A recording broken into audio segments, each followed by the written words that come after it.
可怜你也加害于我，我知道赵公主，你怎么敢？公主，如今你被贬为庶人。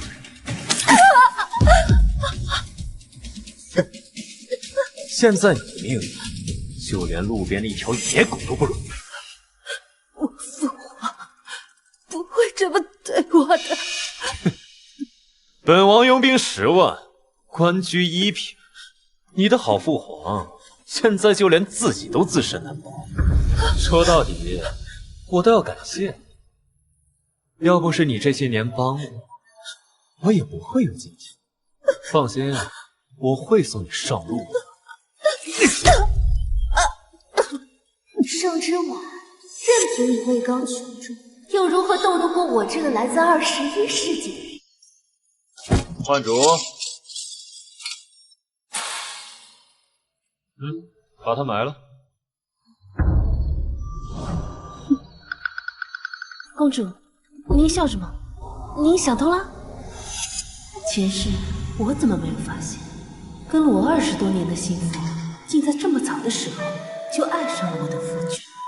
公主，您看什么？没什么。雪停了，可有些事不能停。齐书信、孟央，这一世我定让你们付出代价。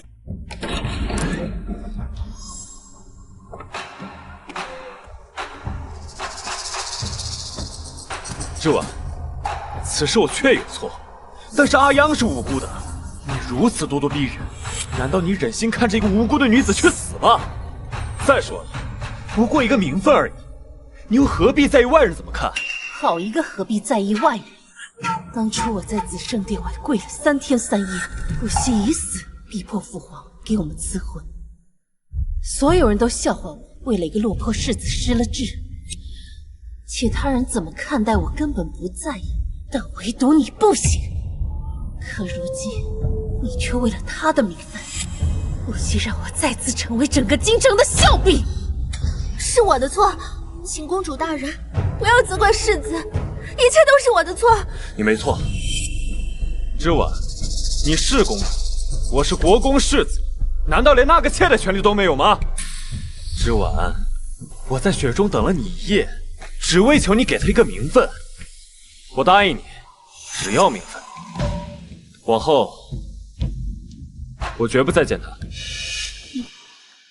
我给你一笔银钱，保你后半生无忧，你可还愿做他的妾？在现在做了10几年的世子，老娘好不容易穿越古代，肯定要抱好世子这条大腿。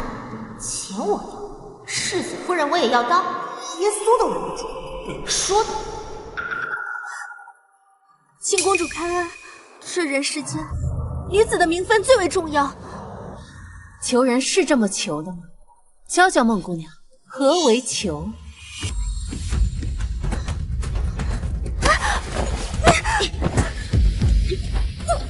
你人生来平等，我所求的不过是理所应当，我为何要怪？又搞封建王朝那套，这个我能记下了。盛之婉，你够了！好啊，你要当妾，他要纳妾，那我便成全你。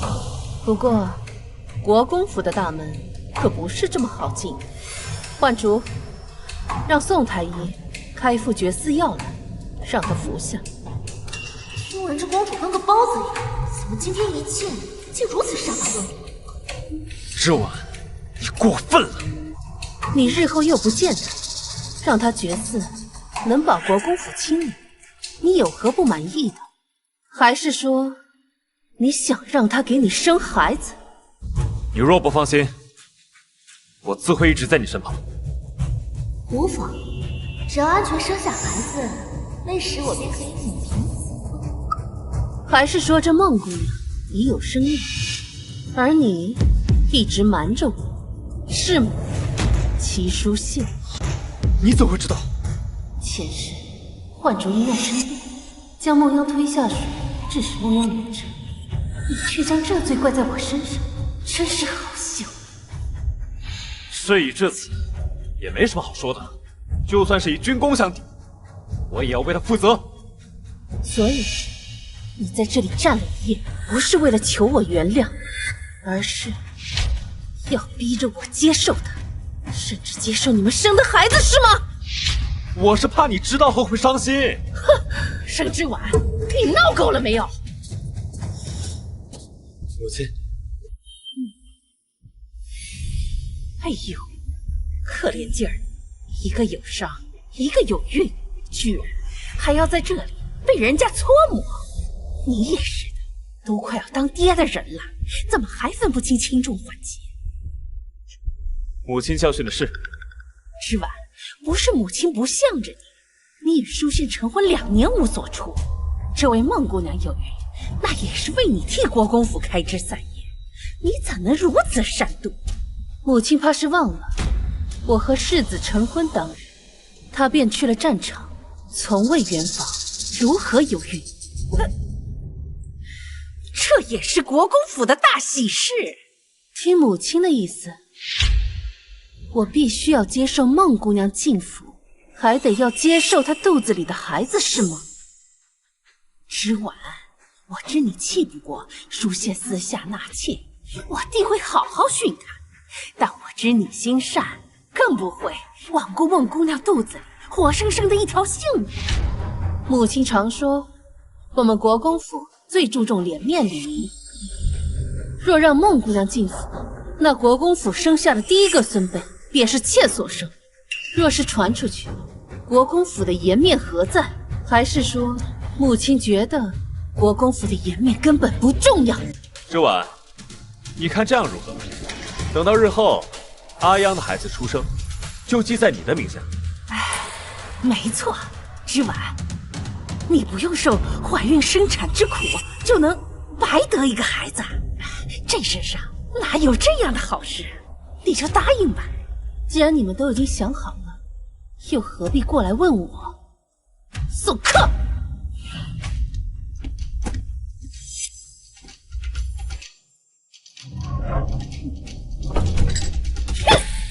果然还是改不了皇家公主的做派。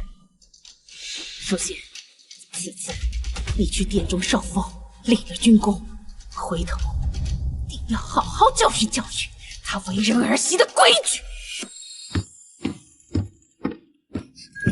公主，今天就算您要罚奴婢，奴婢也有话要说。您是公主，回家之前金尊玉贵，奴婢就不明白，您为什么不惜跟宫中撕破脸，也要下嫁到齐国公府？可您的一片痴心换来了什么？他们连最基本的尊重都没有。还有，他们私下挪用您的嫁妆，分明就是把您当成什么？当成银票。公主，你笑了，你好久都没有笑过了。公主快走！嫁妆是你唯一的遗诏，我还不能给呀！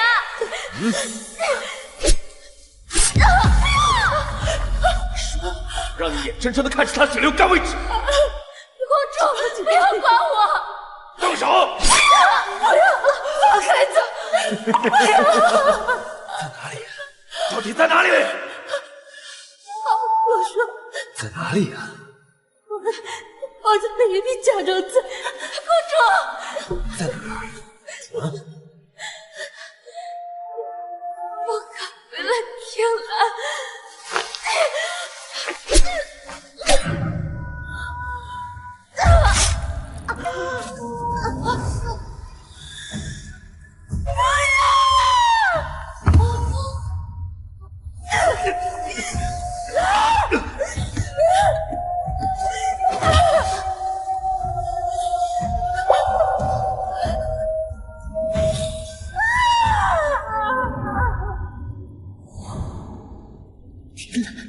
今生我定要护你平安。公主，你怎么哭了？哎呀，早知道我就不该说这些的。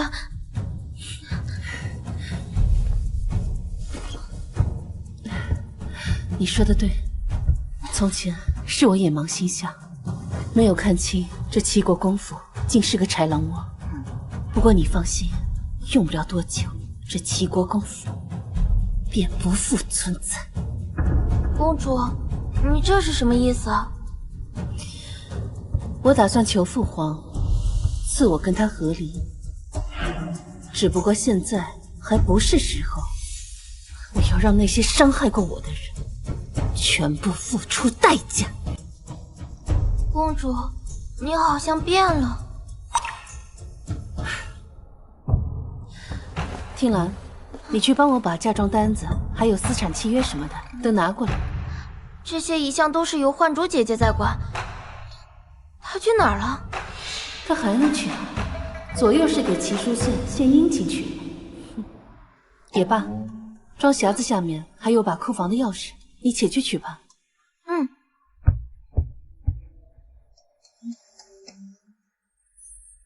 幻竹，你且去盯着你家小姐。奴婢明白，世子的钱一分都不会少。我知你醉心于我，你放心，日后名分地位我都会给到你。奴婢什么都不要，只要能留在世子身边就好。好，那有什么你就尽快告诉我。快去吧。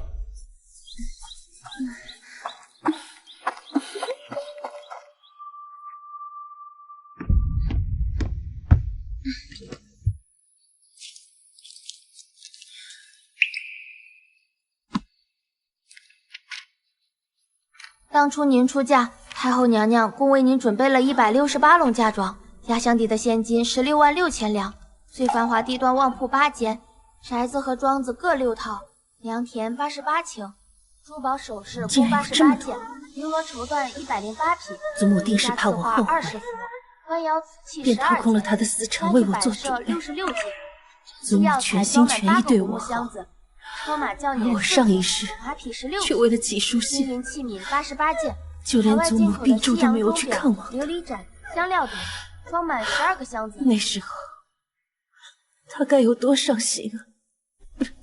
公主，公主，念完了。这2年，我贴补给齐国公府的银两有多少？这2年，您一共补贴齐国公府2万3千两。首饰、布匹、书画、摆设等，几乎都被国公府的家眷寄光了。借，好一个借！他们一个个拿我当软柿子捏。既然是借的，可有账目？有，我都有记录。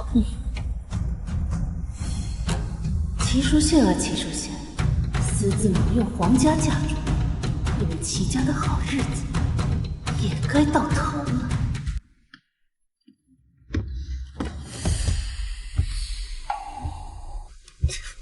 你怎么能碰这些东西？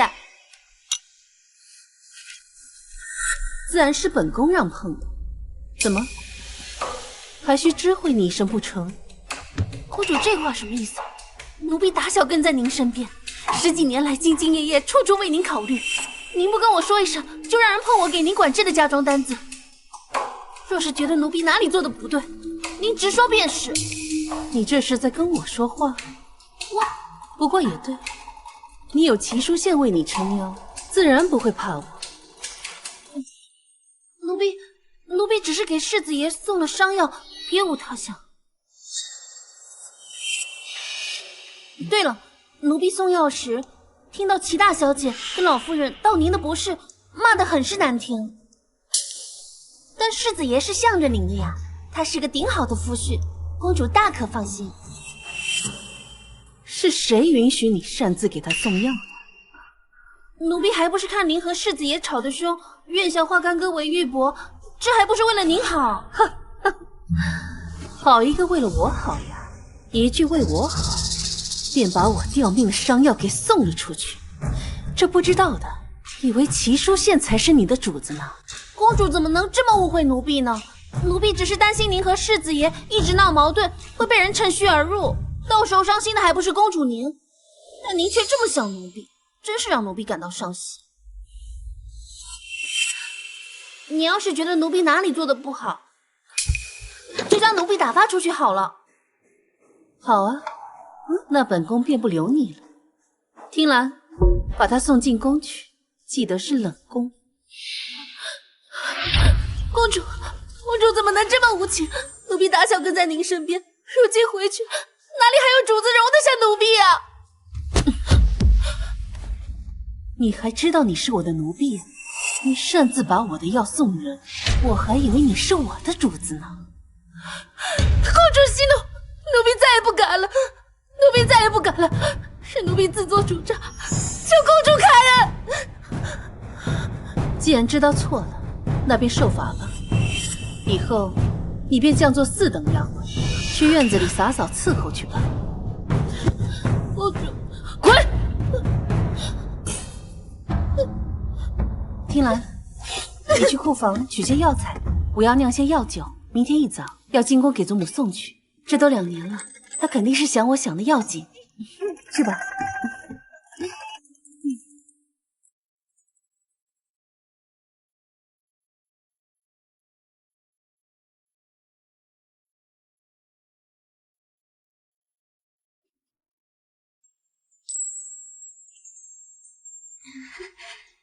公子，好了吗？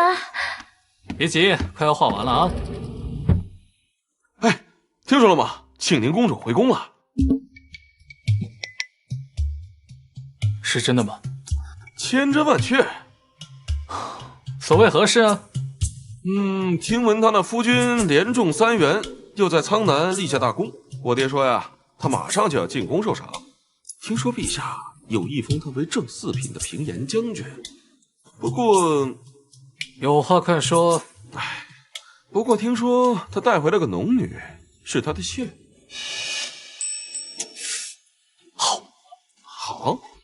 好在哪里啊？一会儿的比划作时我就不参加了，我还有事情要做。咱不是说好了吗？一个京城第1大纨绔，难道不想画就想逃啊？你二哥，我机会来了！机会？什么机会啊？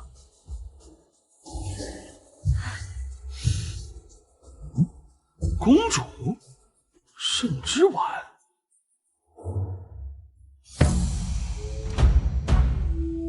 秀姑啊，这马上就入冬了，你说这织婉丫头，她那银丝炭配的够不够用啊？当初啊，她身上的寒毒治好以后，她就越发的怕冷了。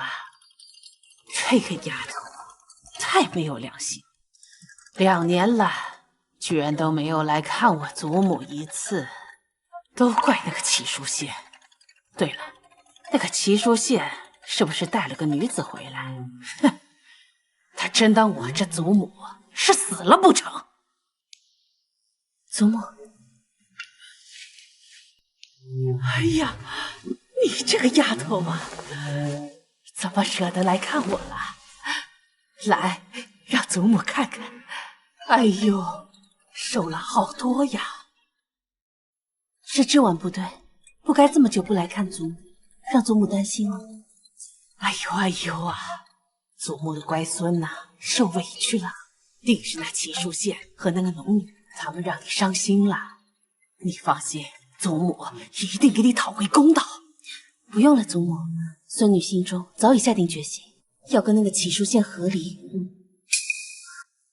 当初你欲下嫁的时候啊，我和你父王就不同意。你为了那个齐淑宪啊，绝食以死相逼，连自己的名声都不要了，闹得满城皆知。你父皇为了你的名声，不得不答应你赐婚。怎么，你现在又要和离？就一个农女，祖母给你摆平就是了。祖母，孙女考虑再三，和离是最好的选择。在男人眼中，只会痴痴纠缠的女子甚是廉价，闹到最后情分没了事小，保不齐命都没了。他敢！祖母，最重要的是，您给我准备的嫁妆快没了。昨日我清点嫁妆单子时，甚是心疼。这若是再不合理，恐怕就要被掏空了。真是放肆！你跟我置气的时候，他们定以为我不再心疼你，所以才作践你。这一家子真是狼心狗肺的东西。哎呀，当初你糊涂啊，非要下嫁不可啊！祖母息怒，别气坏了身子。孙女这不是幡然醒悟了吗？这次回来，孙女就是想您了。你呀，如果你要是决定了，那我就让你父皇过来。不可，这件事情孙女心中自有成算。若是现在和离，实在是太便宜他们了。齐国公府欠我的东西，我会亲手拿回来。祖母，这件事情啊，你就让孙女自己做决定吧，好吗？好，祖母答应你。之晚呀，早该这样了。谢谢祖母应允。对了，这些年不见，是不是特别想念我做的桂花糕？是啊，我这就去小厨房给您做，等着我啊。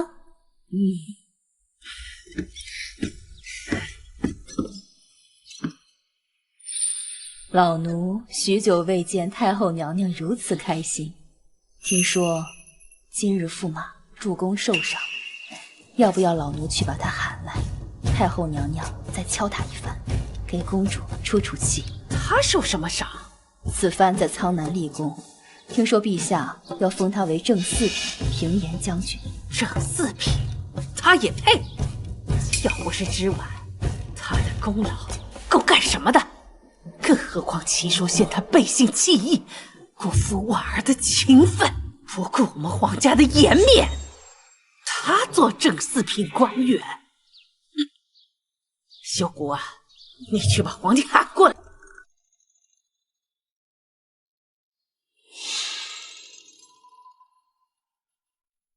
陛下，外头疯传庆宁公主求旨下嫁，惹恼了您和太后，但您自然是心疼庆宁公主的。齐世子明知如此，还明目张胆的纳妾，未必什么？未必不是居功自傲啊！老奴从小看着庆宁公主长大，心疼她呀。当初齐世子说过，绝不纳妾的。罢了，这么大年纪了，起来吧。谢陛下。太后也来找过朕，齐书县年轻气盛，正四品的平颜将军，的确是有点太抬举他了。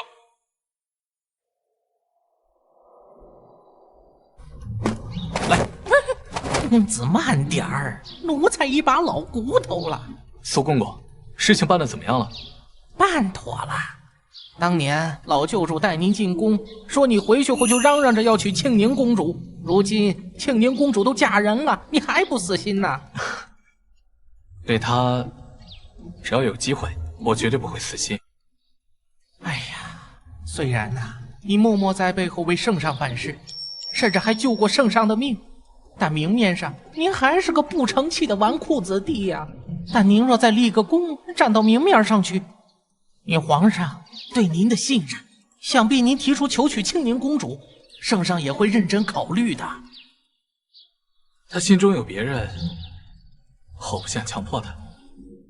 哎呀，你呀！齐国公府齐书县年少有为，骁勇善战，特封从五品宣威将军，钦此。从五品，明明应该是正四品，怎么会变成从五品？苏公公，昨日陛下的意思，不是要赐封我儿为正四品平颜将军吗？怎么今日变成从五品了呢？齐国公和世子是在质疑陛下吗？不敢。那老奴告退了。苏公公，父亲，咱们还是先回去吧。估计这是陛下给我的考验。这次恐怕是有人在使绊子。圣之婉，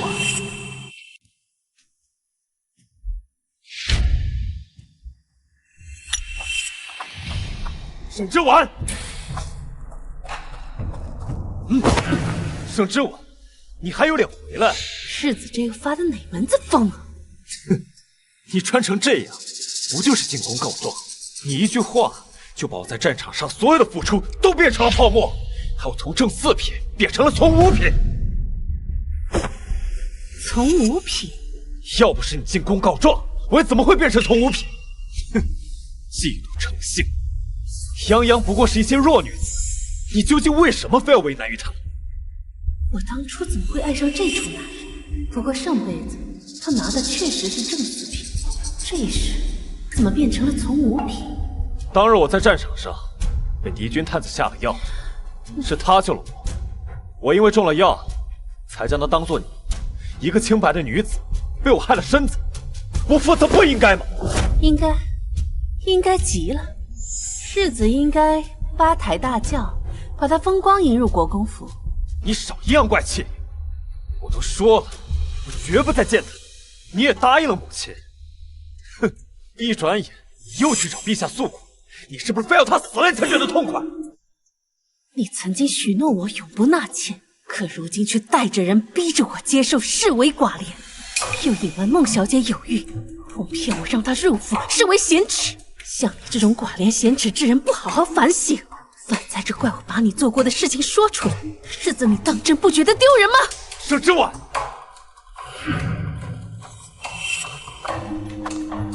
盛之婉，别后悔！我当然后悔，后悔没有早点认清你。哼！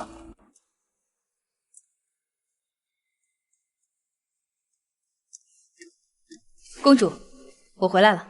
上一世我受人蛊惑将你赶走，才让贼人有机会加害于我。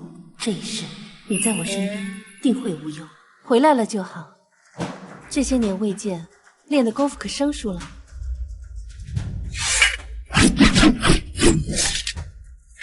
公主放心，没有谁能欺负了你。太好了，这样我们又能一起守护公主了。盛之婉，你给我出来！盛之婉，给我滚出来！盛之婉，盛之婉，你个内宅妇人，不好好在后院伺候公婆，居然跑去前朝搬弄是非，害得书县的赏赐降了2个大品阶。多言，连范子挑起手之力，还不赶紧把他给我拖去祠堂跪着！大胆婢子还敢拦？今日你们2人是谁跟着盛之婉进宫的？赶紧站出来打30板子，否则一起发配出去！上一世我被父皇贬为庶人后，就是他和孟央联手害死了我。你们记住，这个齐国公府是我们齐家的，我们说了算。盛之婉，你个贱人，搞砸了书县的赏赐，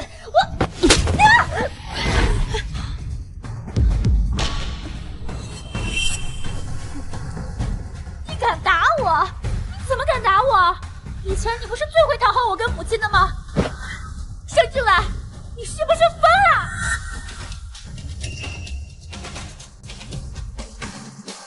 我打你又如何？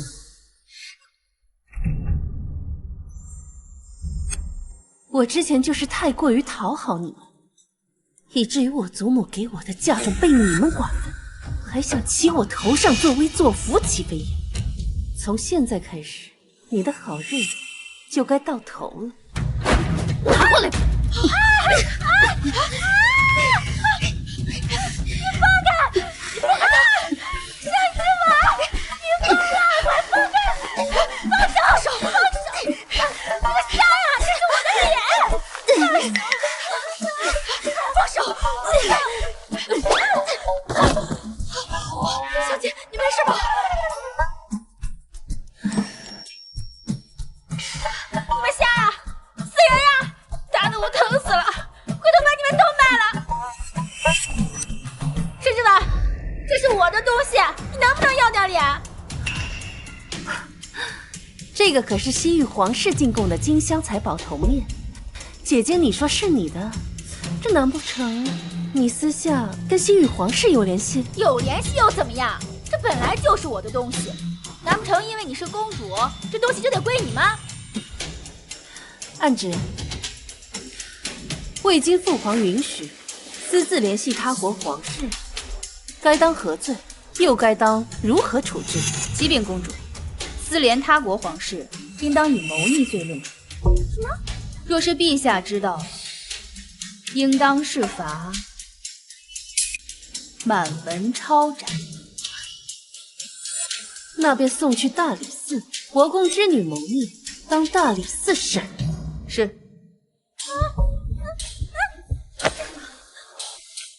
之婉，你搬弄是非，你搞砸了皇上原本要给书宪的赏赐就算了，现在还敢污蔑我，要害国公府满门抄斩，你恶毒至极！书宪怎么会娶了你这样的毒妇？大姐姐不满父皇的赏赐，要不你提出一个品阶，我这就去换上朝服，即刻进宫，让父皇按照姐姐的意愿处理，如何？你胡说！我哪有对皇上有什么不满啊？那什么叫我搬弄是非？我搞砸了世子的赏赐，难道不是大姐姐觉得父皇的赏赐太低了？一国之君的考虑，难道要按照姐姐的意愿来办吗？这盛之婉以前在我面前连个大气都不敢喘下，如今怎么扯得这样吓人？你胡说八道！我没有。丝连他国皇室智慧陛下旨意，数罪并罚，恐怕满门抄斩也是不够吧？估计要株连九族呢。只可惜姐姐那个刚满周岁的儿子，二姐，送去大理寺吧。是。怎么办？书宪，你不是最喜欢书宪了吗？我是书宪的长姐，你不能这么对我。难道就不怕书宪会生气吗？我怕他没有被我气死。啊！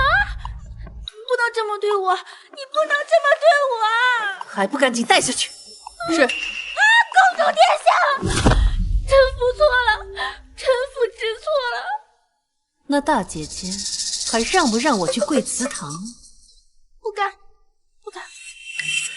所以应该谁去跪祠堂？是臣父，是臣父愧对列祖列宗，臣父现在就去祖宗面前跪着请罪。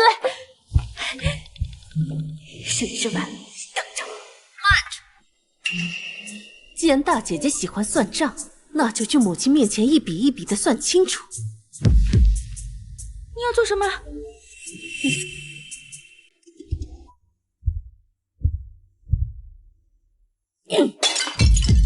你还有脸来见我？作为国公府的儿媳，竟因为丈夫纳妾，便跑去宫里告状，我们究竟是哪里对不起你？燕儿，你这是怎么了啊？母亲，这盛之婉竟然敢打女儿，而且他还污蔑我们谋逆，要捉女儿去大理寺，他威胁要诛我们国公府9族。母亲，您可一定要为我做主啊！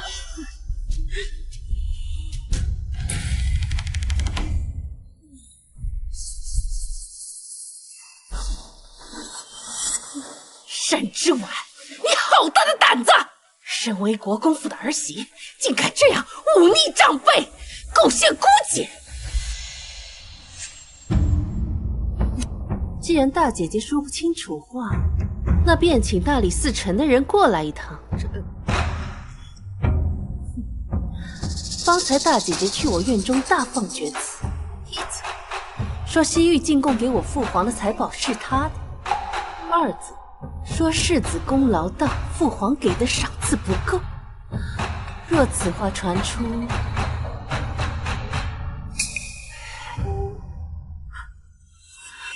为了不给国公府招祸，我替母亲动手教训了他。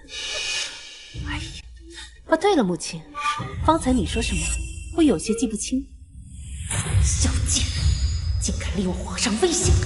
若这种大不敬的话传出去，恐怕会牵连整个国公府。看母亲脸色如此难看，莫不是觉得我教训姐姐错了？还是说姐姐让我去跪祠堂是母亲您的意思？怎么会？而是嫣儿，她太心疼弟弟，这才失了分寸。更何况雷霆雨露皆是君恩，我们身为臣子，怎能随意知会？还是母亲明事理啊。不过姐姐这般口无遮拦，看来还是要好好长长记性才好。依我看，这祠堂是要跪的，律法也是要抄的。盛之婉，母亲还在这儿，轮不到你做主，你别太过分了。过分吗？这妄议皇家，揣测圣明，母亲觉得我做的过分吗？自然不过分。大姐儿今日犯了口舌，就去祠堂法会到晚膳时候出来。我不要，母亲，你这是年让我放肆！做错了事情还不知道悔改！来人呐，将大小姐拖下去，法会到第2天早上再出来。母亲，不要，母亲，我不要，母亲啊！盛之婉，你给我等着！放开我，我才不去呢！上好的福元昌元茶，只是这几片就能抵寻常人家半月花用。看来我这婆母花我的银子真是大方，就连茶叶都要讲排面。嫣儿已经受罚，这下你满意了吧？我不满意。这是各院的账目和钥匙，还有我这2年补贴府中银子的账目，全都在这里。如今世子归来，国公府欠我的银两也该归还了吧？沈之婉，你什么意思啊？都是一家人，还分你的我的？就因为孟样一个小小妾室，只当捞成这样？是啊，世子夫人，你看外头的男人哪个不是3妻4妾？你若是连这点都容不下，心胸未免也太小了吧！这里什么时候轮到你来说话了？你们国公府现在上下尊卑都不分了吗？我可是伺候国公夫人20年的老奴，同为妇人，世子夫人更应当明白何为长幼尊卑。没想到母亲亲手调教的嬷嬷这么大胆，看来明日我还得禀明父皇，用不用好好的尊敬尊敬？还不退下！凡事都请适可而止，再闹下去，你就恐怕属性彻底咽气了你。母亲还是尽快的把欠我的银两归还了吧。哦，对了，你和父亲、大姐、二妹、二弟，他们向我借的头面首饰，还有孤本书籍什么的，也一并还了吧。母亲不要忘记了，私自挪用皇家嫁妆，按律当处死罪。夫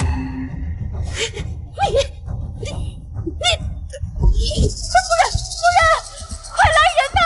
国公夫人被世子夫人气得晕倒了。公主，这没事吧？这2年我时时贴身照顾她，她的身子早已大好，不过是演戏给我瞧罢了。盛之婉，你给我出来！盛之婉，你给我出来！世子殿下所来何事？既嫁给我，就该将国公府当做自己的家，将我的亲人当做自己的亲人。不曾想，却长过长己，还言语刻薄，将我的母亲气晕。不可因为泱泱的事就迁怒于别人，这件事终究与他人无关。现在，跟我一起到文熙院，跟我母亲、长姐道歉。凭什么？就凭你是我的妻子，女子出嫁从夫，孝顺公婆，乃天经地义。我刚嫁进来的时候，你就去了苍南，你母亲病重，是我日日为她伺候汤药，揉捏穴道。你大姐夫的差事也是我帮她求的，还有，你那大姐的首饰头面也是跟我借的。哦，对了，你那幼弟齐书郎，也是我帮他请的杜大儒来为他授课，以他的智商，你以为哪个夫子愿意来教的？你们国公府所有人的吃、穿、用，哪一样不是我的？如今你想当我的天，让我从你？齐世贤，你觉得你配吗？你身为女子，这些本来就是你该做的。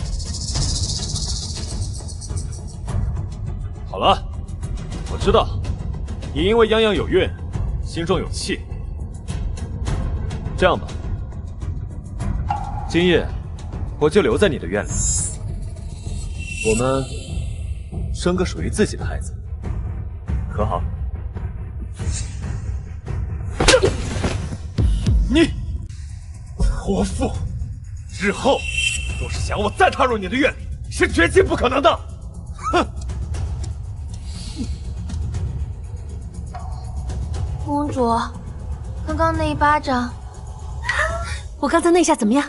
飒吗？飒。不过公主，你少用了点力。啊，对哦，我应该用大一点的力气啊。你刚刚应该这样，狠狠的打，对，狠狠的打才解气。法力应该是这样。只见那俊俏小生攻敌特异，趁其不备，瓦解6部联盟，又引奔逃诱之，是逐个击杀。好，精彩！公主，楼下说的是世子退兵那一战吗？诸位，齐世子运筹帷幄，决胜于千里之外。可我听说他带领1000精兵，只杀退了200斥候。人家第一次上战场就有如此手段谋略，若是多历练几年，咱们圣国何愁强敌来犯呀？可惜呀，最后只封了个从五品。这你们就有所不知了。你们忘了前2年绝食也要嫁给齐世子的天家公主啊！齐世子这次可不只是立功归来，他呀还带回来了一位美娇娘。这女人的善妒之心呐，可是竟是如此。果然，为女子与小人难养也。公主，他们什么都不知道，怎能随意编排你？这些年，你为边关将士捐去了多少银子、粮草和伤药？想不到诸位饱学之士在暗地里议论起人，居然比市井妇人还厉害。要我说呀，各位应该改名叫长舌书生。哼，算什么东西？竟敢在这议论我们！在下姓商，名邢玉。邢玉，休得胡言！在座的各位都是京城有头有脸的人，还不赶快道歉？切，该道歉的应该是他们吧？揣测圣意又不敢智慧，只敢在背地里面议论一个女子。怎么，你看见了？还是说你有证据啊？哎，我记得你是那个左监督御史家的长子，你叫那个方少辉啊？对，就是你。你要是不满陛下给齐书县一个从五品，今夜就让你爹上表请奏，可否？还有你知道什么叫唯女子与小人难养养？你连圣贤书你都读不明白，要不要查查你的功名从何而来啊？我，邢玉，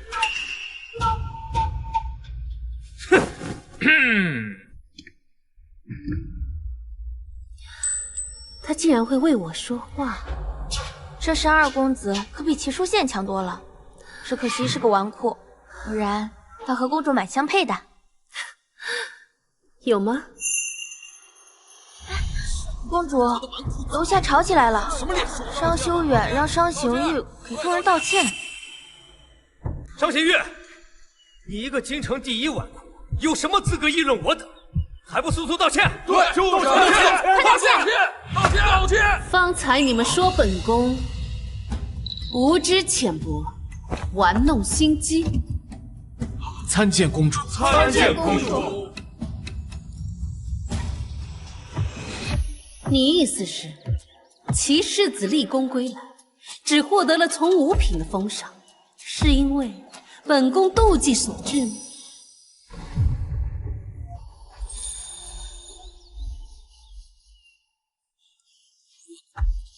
在下没有这个意思。哦，那你是什么意思？说来听听。属下请公主恕罪，在下胡言乱语。既然是胡言乱语，便自掌30吧。这……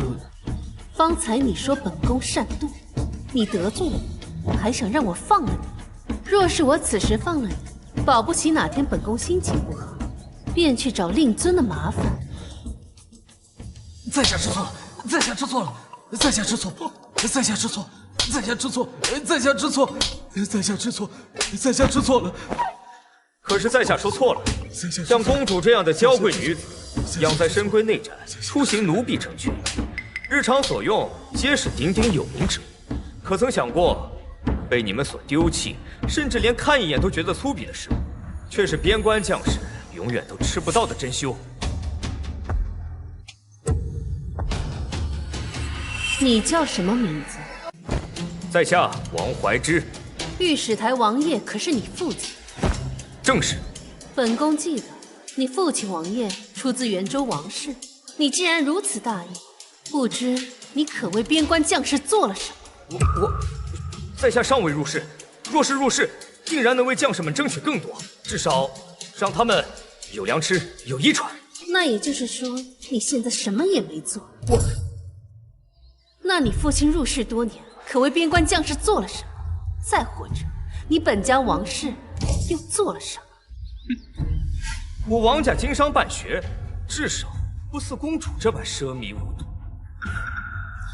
听兰，你告诉他们，我这个奢靡无度的公主，这些年送去边关多少粮食？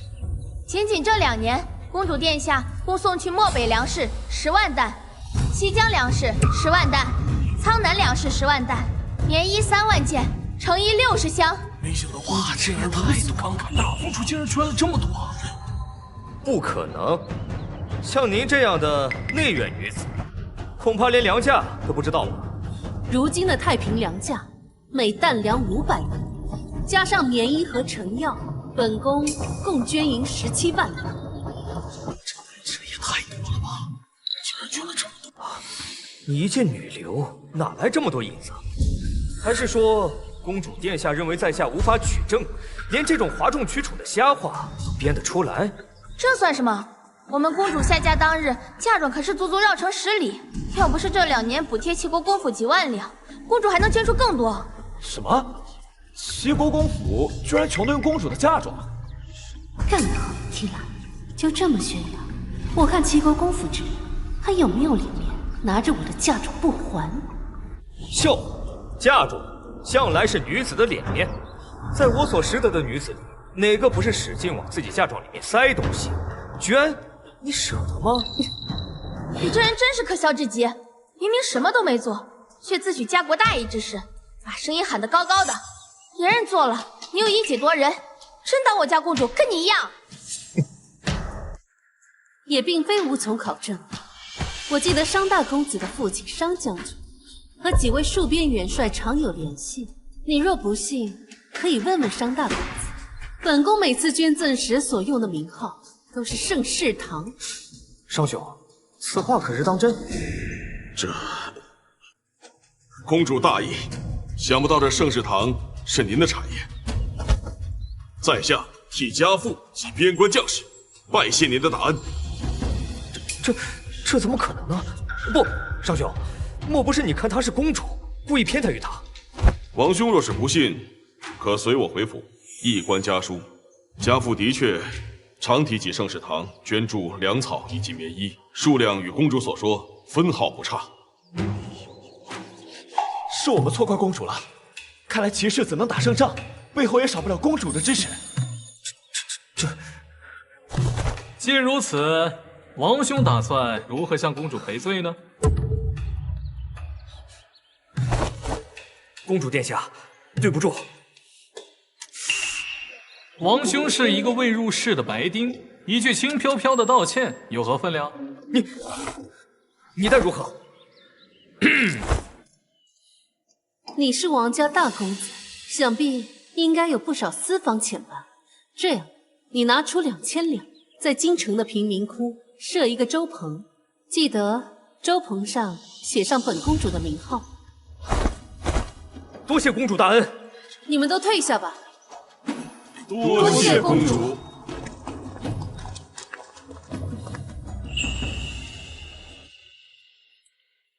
公主，舍弟向来顽劣无礼，方才多有叨扰，还请您不要计较。商大公子说笑了，二公子性格直率，说话坦荡，倒比那些背后议论是非的伪君子强多了。公主教训的是，在下定当谨记今日教诲。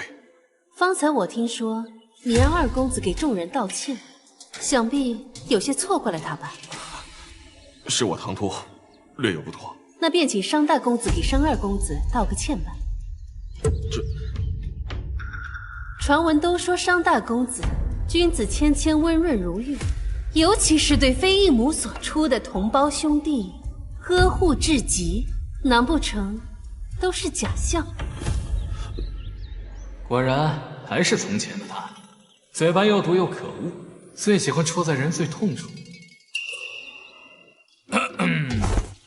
道歉就不用了，我在各大茶楼、酒楼共欠3000两，还请兄长帮我还了便是。3000两，我一个月月钱才5两。当然没问题，我的好弟弟。那就多谢大哥了。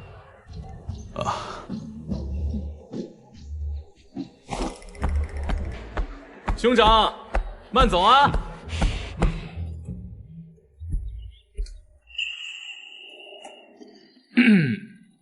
公主殿下这么为在下撑腰，我还真是不敢相信。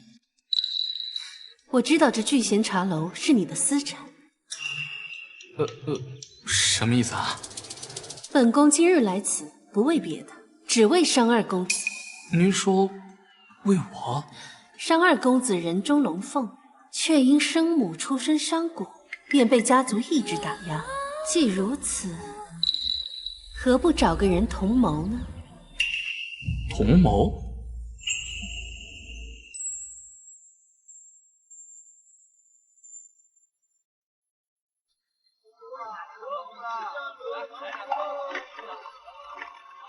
公主，这商二公子就是个纨绔，你为什么要找他做同谋？前世商贤玉不知惹了什么祸，被赶出家门，从此以后便再无踪迹。再出现就是东部大乱，东欧海船长屈胜元，一支名不见经传的玉家军异军突起，打得倭人节节败退。直到玉家军将敌寇逼出圣国，众人才知玉家军的统领为商贤玉。从那以后，我们大圣国便有了自己的守护人，他的名字就叫做玉北王。没什么，只是看他一个人比较可怜罢了。这是什么理由啊？公主，万宝阁到了。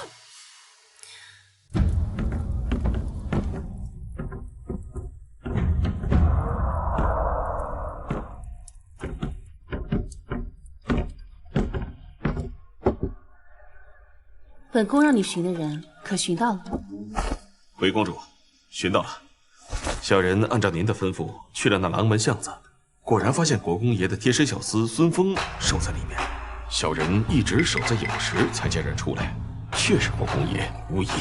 住在那里的，可是国公爷的外室。公主英明，确是国公爷外室陶氏，而且这个陶氏怀孕了。什么？整个京城都把国公爷当做爱妻楷模，没想到他竟然养外室，还有私生子啊！哼，咱们国公夫人不是说，不必经历生产之痛便能当母亲是天大的好事吗？既然如此，那这样的好事又怎能让他儿媳一人享受？公主的意思是， 3日后，国公夫人要去奉国寺上香，你想办法让他和陶氏见上一面。是。公主英明。对了，还有一件事情，办得如何了？回公主，小人已经按照您的要求，让人连夜洗了出来，请您过目。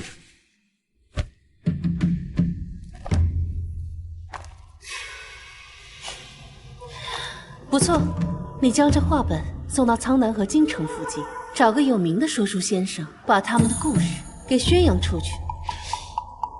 可是公主，这画本上明显是齐世子和那孟央的故事，您这么做不是为他扬名了吗？不急，这不是还有下卷吗？他孟央想扬名，那我就帮他一把，就怕扬得太高，他自己接不住。你去宋太医府上传个口信，告诉他即日起不必再来国公府问诊。是。从前为了齐书县付出太多，如今既然准备合理，无论是钱财还是人情，我都要一一收回，绝不会手软。夫人，哎呀，夫人，为夫今日公务繁忙，实在是脱不开身。下次我一定亲自陪你去上香。国公爷和夫人的感情可真好呀，就这么一会儿都舍不得分开。国公爷还眼巴巴的送出门来。你这老奴，就你话多。国公爷回去吧，别让人看了笑话。哎，我当然是亲自看着你走，我才放心呢。一定要照顾好国公夫人，听到没有？是，走吧。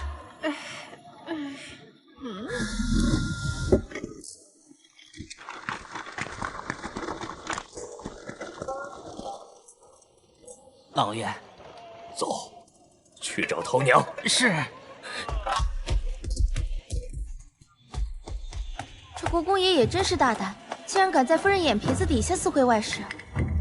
三眼古寺偷养外室，果然没有哪个男人不爱刺激。走吧，我们去看这出好戏。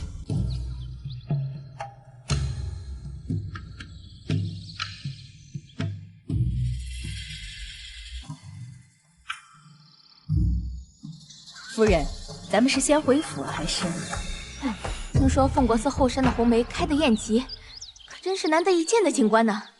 据说这红梅代表长寿之意，多去看看，我等都能长命百岁呢。咱们也去后山转转，沾沾神明的福气。是。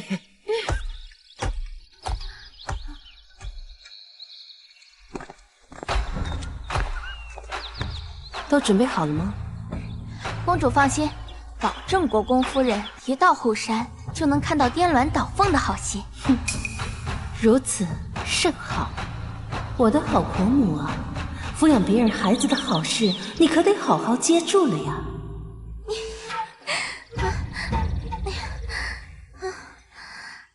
不亦苦争春，一任群芳妒。唉，零落尘泥碾作尘，只有香如故。这凤国寺的红梅呀，果然是名不虚传。确实。侯爷，轻一点。大胆！佛家庄严，竟然有人在这里白日宣淫！来人，给我把这个不知羞耻的贱人给我捉来！是。真是。你们干什么？齐国公夫人，参见齐国公夫人。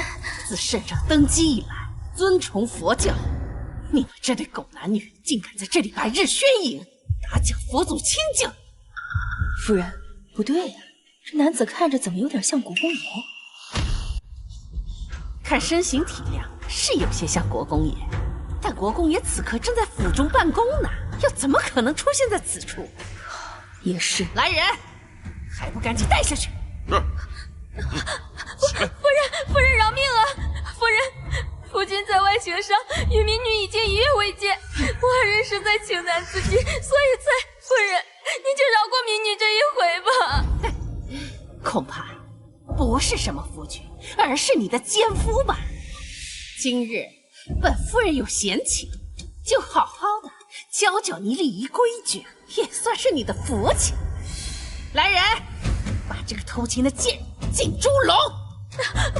不行，夫人，民女已有3月身孕。哟，还怀了孽种，看来不用进猪笼了，即刻正杀！得令。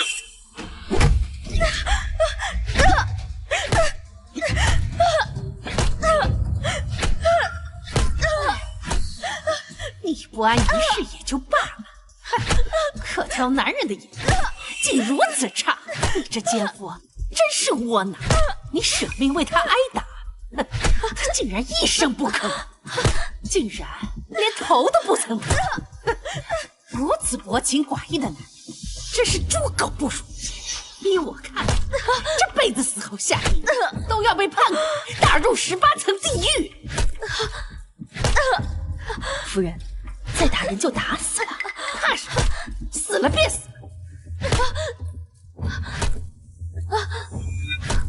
头娘，躲开！国公爷，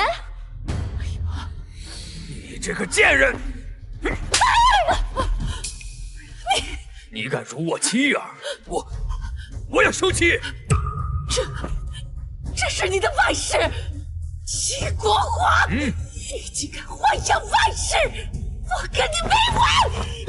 滚开吧你！夫人，若不是你生性善妒，我又怎么会想出把人养在外头的法？今日我就要带涛娘回府！你敢！我穆族可是泾河崔氏，你若敢纳妾，我定让我穆家在朝堂斬你，死得不祥！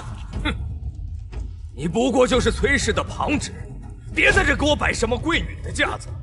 不要忘了，当初你嫁到国公府的时候，才区3抬嫁妆。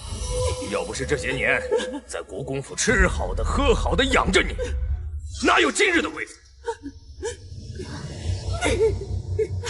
我告诉你，陶娘和她肚子里的孩子，要是有个3长2短，下半辈子就去佛堂忏悔吧。坚持住，陶娘。夫人，夫人，快来人呐！夫人，快来人！夫人又晕倒了，快去请宋太医！快！公主，这国公爷说话也太难听了。好歹国公夫人为他生儿育女，他怎么能为了一个外室休妻？世间男子无不薄幸，这国公夫人的好日子还在后头呢。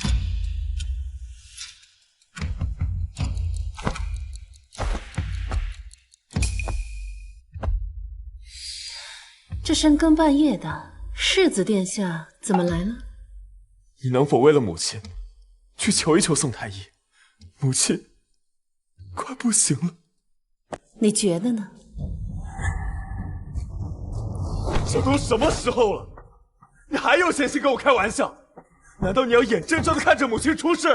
世子啊，你还是请回吧，你的忙我帮不了。好，盛之婉，你好得很。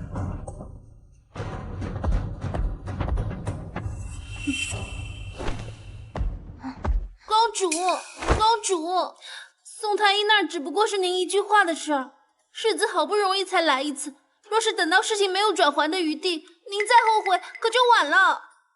您就听奴婢一句劝吧，奴婢也是为了您着想啊。你不是去打扫去了吗？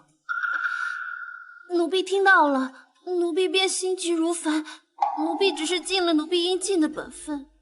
你有一句话说错了，本宫会不会后悔不知道，但是你定然要后悔了。什么？这齐国公府如此之大，你却有闲心关心别人的事情，那从明日起，整个平兰居所有的马桶都由你来刷洗。这可是最下贱、最聪明的奴婢都不愿做的事，公主怎能如此折辱我？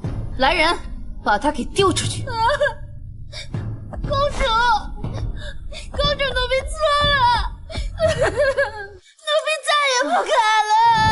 公主，您真的要唤主姐姐去刷洗马桶啊？你想过没有，比起本宫这个主子，她好像更关注齐书宪一些。公主的意思是，她向世子投诚了？不是，奴婢不懂。他们俩有一腿。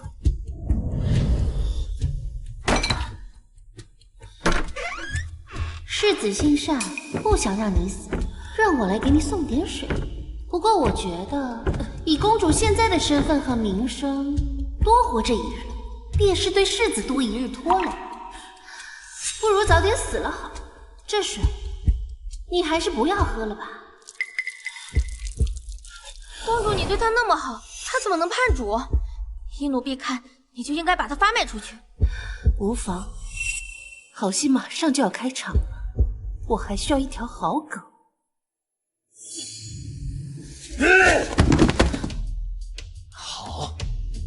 好的很。既然他要闹，我倒要看看他到底忍不忍得住。你确定他已经歇下了？是的。世子，你去哪？未央院。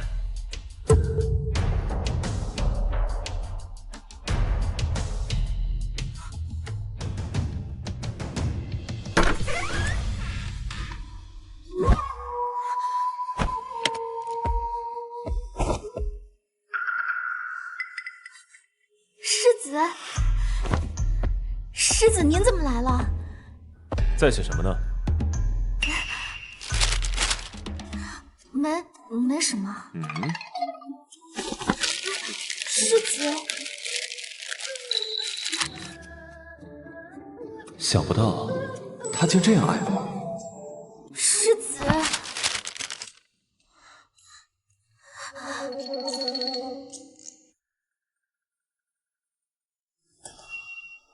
世子，您不是答应过公主，以后再不来见我吗？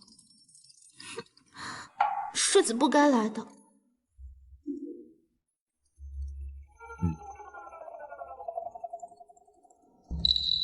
世子还不走吗？啊，之晚性格执拗，今晚我就留在这里，给他些教训。日后若是他认识到错误，还需要你去向他说明今晚的事情。都听世子的吩咐。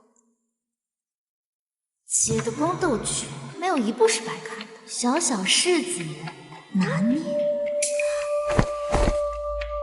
世子，奴婢不才，也略懂些医术。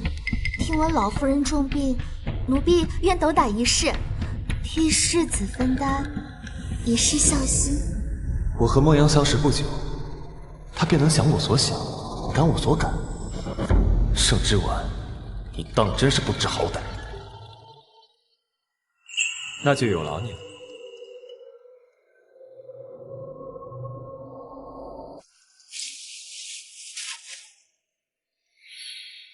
盛之晚，你贵为公主又如何？只要齐说县心愿于你，你拿什么跟我斗？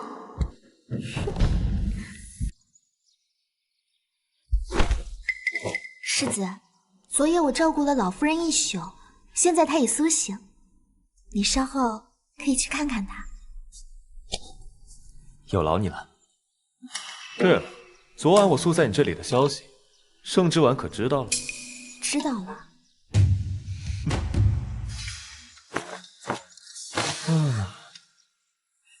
他要是有你这般懂事，那就好了。待会儿我就去管家那支1000两银子，给你打造副首饰，如何？多谢世子。什么？没钱？是啊，世子，咱们府中只剩下200两现银。府中怎么会这么穷？那些田产铺子呢？再不济，总该有些收入吧？世子忘了，舒朗少爷沉迷马术，跟人赌马，把府里的几间铺子输去大半，田产收成也不好。国公爷听闻有富户收地，便高价卖出了。那这些年的花销都从何而来？花的都是世子夫人的嫁妆啊！这些年，老夫人的药钱、大小姐的首饰、少公子的学费，都是出自世子夫人的嫁妆。现在世子夫人不管家了，这钱老奴也不知道该为谁去要啊。你母亲病重，是我日日为她伺候汤药，揉捏学道。你大姐夫的差事也是我帮他求的，还有，你那大姐的首饰头面也是跟我借的。哦，对了，你那幼弟齐书郎也是我帮他请的杜大儒来为他授课。原来他说的都是真的。世子，这个月的月例银子明日就该发下来了。您看，我去找母亲问个清楚。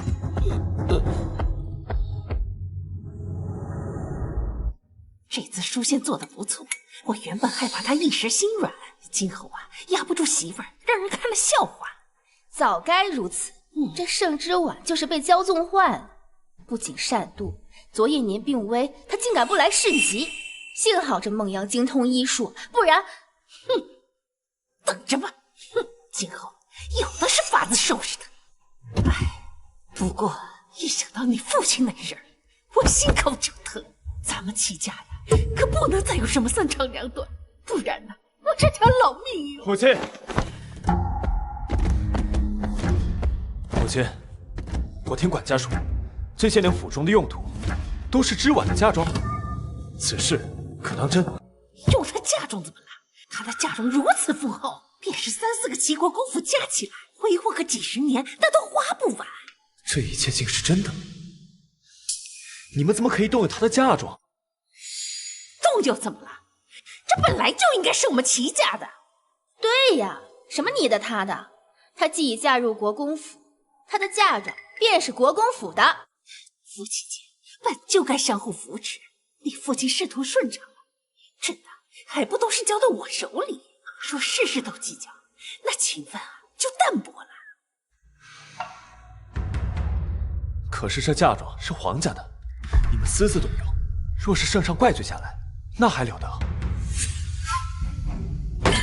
这盛之婉就是太过于公主性子了，自私自利，气量小，格局小。这婆母病了，她补贴一些又怎么样呢？以后你立了功，你为她挣回来的又何止这点小利呢？就是。不行，我要同他说明一番，此事断然不能传到皇宫里去。站住！你昨日去了孟央的院子，盛之婉心中定然很急，你要稳住，让他自己来找你，这样才能够拿捏住他。到时候你再跟他提此事，他定然会答应。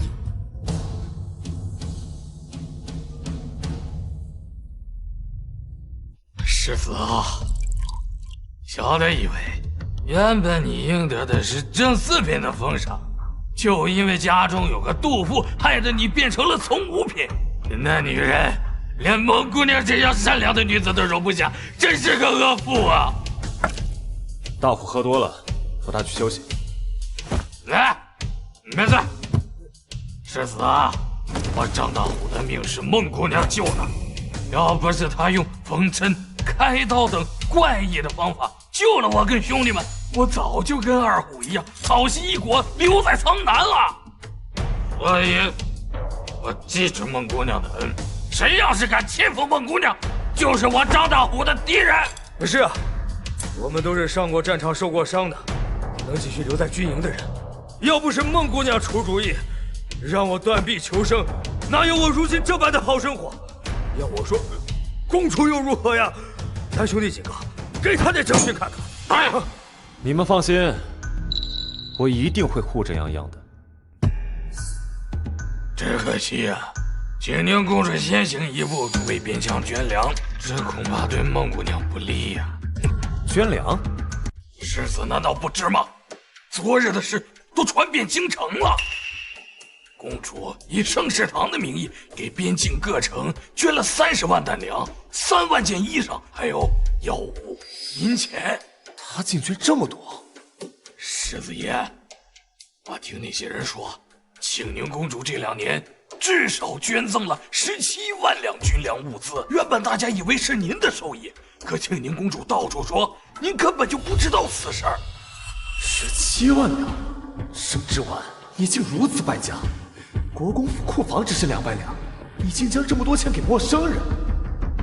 哎，世子，你去哪儿啊？找他算账！哎。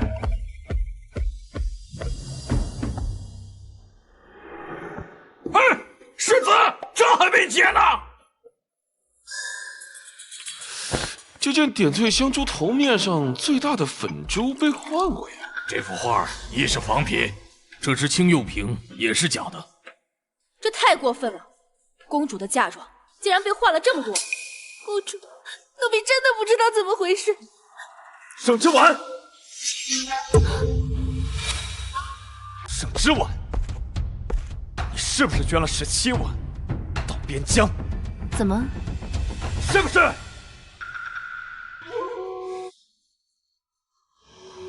是啊。之婉，你先让他们出去吧。若世子想说的话，他们听不得，那便不要说。家事何须让外人知晓？若是他们传出去，只会对你的名声不好。不就是我把银子捐出去的事儿吗？那是我的嫁妆，我想送给谁捐给谁，与世子何干？你……对了，你来的正好，我刚好有话要问你。我这些原本都是好好的御赐嫁妆，并且全部都是出自于宫中，怎么就平白无故的变成了假的呢？哼，胡言乱语！你的嫁妆都放在了库房里，要是有你的丫鬟管着，怎么可能会变成假货？就算是变成了假货，也许是你的人出现了问题。幻竹，把你刚才说的话再说一遍。前段时间，舒朗少爷常常来库房中寻找书画观摩，如图说渴了热了，便将奴婢支开了几次。除此之外，奴婢发誓没有再让任何人进来过。不可能！盛之婉，你非要闹得国公府上下不得安宁，才罢休什么手？舒朗一向乖巧孝顺，对你这个嫂嫂更是恭敬有加。你为了泄愤，竟连他的名声都要败坏。乖巧，他上一世可是害死不少无辜孩子，小小年纪便痴迷赌博，还差点让人将我侮辱。我到底有没有败坏他的名声，一查便知。不行，这件事绝不可能是舒朗做的。你查他，让外人怎么想？国公府最近是不是很缺银子？什么？刚才你怒气冲冲跑来质问我，无非是我把银子捐出去了。世子是觉得我的银子应该给国公府用是吗？哼，荒唐！齐国公府哪里用得上你的银子？那世子爷刚才怒气冲冲进来质问你这样做，不就是因为昨日我去了泱泱那里？你怨我、恨我，冲我来便是，何必关联到家人？舒朗不过是个孩子。齐国公府家风清正，那齐书郎只是个10多岁的少年，应当做不出来偷了嫂子嫁妆这样的事吧？难道真是公主她？我只是想查清楚，到底是谁偷了我的嫁妆。世子为什么要上升到这种程度？至于你去看什么梦央还是陈央，我根本不在意。如果你不想让我查，那就报官吧。听兰，无论是谁，都要给我查出来。慢着！母亲，母亲怎么来了？你嫁妆当真被人换了，还怀疑是舒朗做的？我不是怀疑，而是去我库房的只有舒朗一人。你若是诬陷了舒朗，该让孩子多么难过！那我就把我的嫁妆全部赔他。说能做这个事，不可查出来是我。家里这都是我们家的。好，既然如此，那便查。我绝不让书里永远背着这份怀疑。公主口说无凭，你可写一份文书。若是你污蔑舒朗，不仅要将自己的私产全部交给国公府，还要在祠堂不吃不喝，罚跪自省3日。蠢物，这可是你自己撞上来的。好啊，若是真查出是二弟所为，你们不仅要把我的嫁妆补齐，还要把我贴补你们的银两全部归还。至于二弟，也要受到相应的处罚。公主殿下未免也太计较了。你既已嫁入国公府，那便是国公府的人，连你的银子也是。好了，洋洋，别说了。这世上不是所有人都像你这般体贴。好，就按你说的。丁兰，去将大理寺陈方大人请来。有必要这么兴师动众吗？怎么，对你二弟没有信心了？我若是不请大理寺，我这文书又如何让官府作证呢？这份赌约又怎能奏效呢？你说是吧，母亲？我相信舒朗，你想请方大人来，便请吧。到时候丢人的可是盛之婉你这个蠢物，善不跋扈，污蔑自己10几岁小叔子。到时候，即便你的家人都冲入国公府，也不会再有人说什么。之婉，现在方大人还没来，你要后悔还来得及。后悔？还为时太早。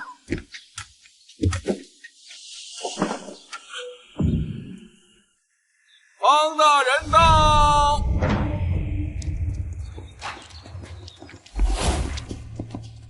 微臣参见庆宁公主。公主这是丢了何物？您是怀疑？放开我！你真是放肆！竟敢这么推我儿子！来人呐，把他给我拖下去，重打50大板！母亲，侍卫只是奉我命行事罢了。母亲，为何抓我过来？儿子还在学习呢。齐书朗，这些东西你可曾见过？没见过。是吗？那我怎么记得，当初你想观魔大师真迹，我便亲自带你去取过呢？就那一次，我早忘了。齐书朗，我劝你实话实说，这位可是大理寺丞方大人，他断过的案子没有1000也有800，寻常人可骗不了他。我真就去过那么一次，怎么忽然计较了起来？公主明鉴，奴婢没有撒谎，二少爷是真正去了好几次库房。书朗，若你现在承认你所犯的错误，便可免去体罚。方大人，这偷盗物品要体罚多少来着？成年人鞭刑30，二少爷尚未成年，若诚心认错，归还物品后，小棍30棍。30棍？等等，盛之婉，这是在威胁我二弟。若你今天没有人证，就算他被你逼得承认了，也不可定罪。就是，你未免也太狠毒了。舒朗还是个孩子，你竟然这么吓唬他，还30棍，难不成你想要屈打成招？没有人证，把人带进来。大人饶命！大人饶命啊！公主，他是当铺的，就是他收了二公子偷去的嫁妆。入主10岁，小的也不知道这是御赐的东西啊！而且齐小公子说，如果我们不收的话，就让我们在京城混不下去。小的也不敢得罪国公府的人呢。不可能！放肆！你可知道诬陷国公府是什么后果？说，到底是谁教你们这么说的？小的句句属实。世子不信，可以让齐小公子的小厮来对质。住口！竟敢污蔑我儿！拖出去，给我让棍打死！国公夫人，下官既接了此案，便就容不得在此处有私刑。母亲，对峙就不必了，把他带下去，将阿忠带进来。哼，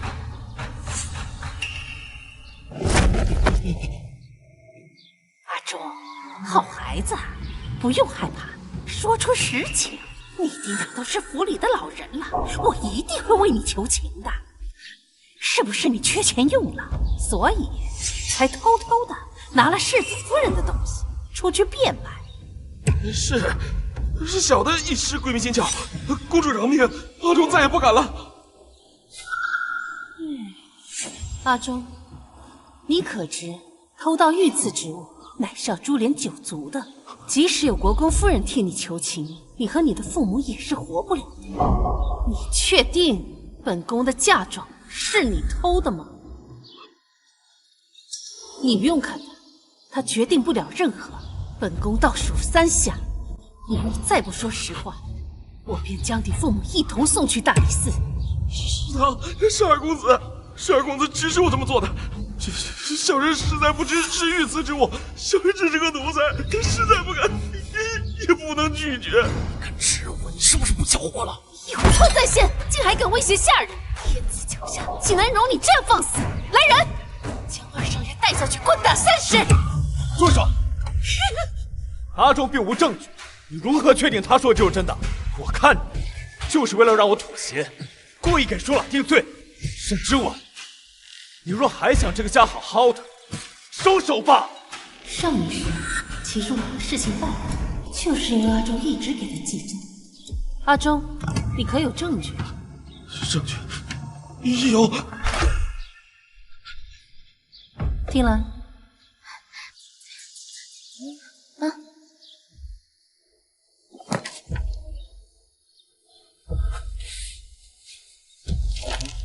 启禀公主，这下人证物证俱全了。有劳方大人，这接下来就是我家务事了。那臣便告退了。带走。舒朗，住手！住手！舒朗，收弟弟，你东西那么多，分他一些怎么了？你怎么变得这么歹毒？歹毒？方大人，齐舒朗盗窃御赐之物，证据确凿，按律当斩，带走。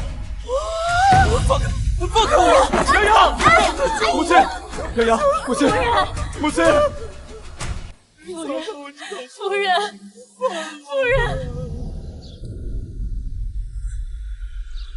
你满意了？还远远不够。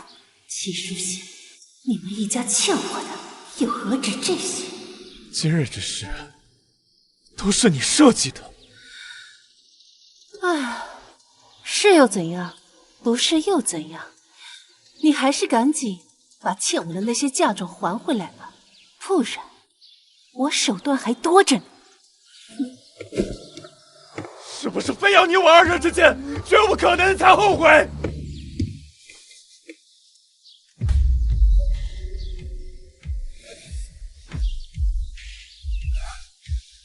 来人，把公主的东西给她送回去。来，小心点啊！母亲，夫人，我最爱的嫔妃！母亲，母亲，母亲，给我站住！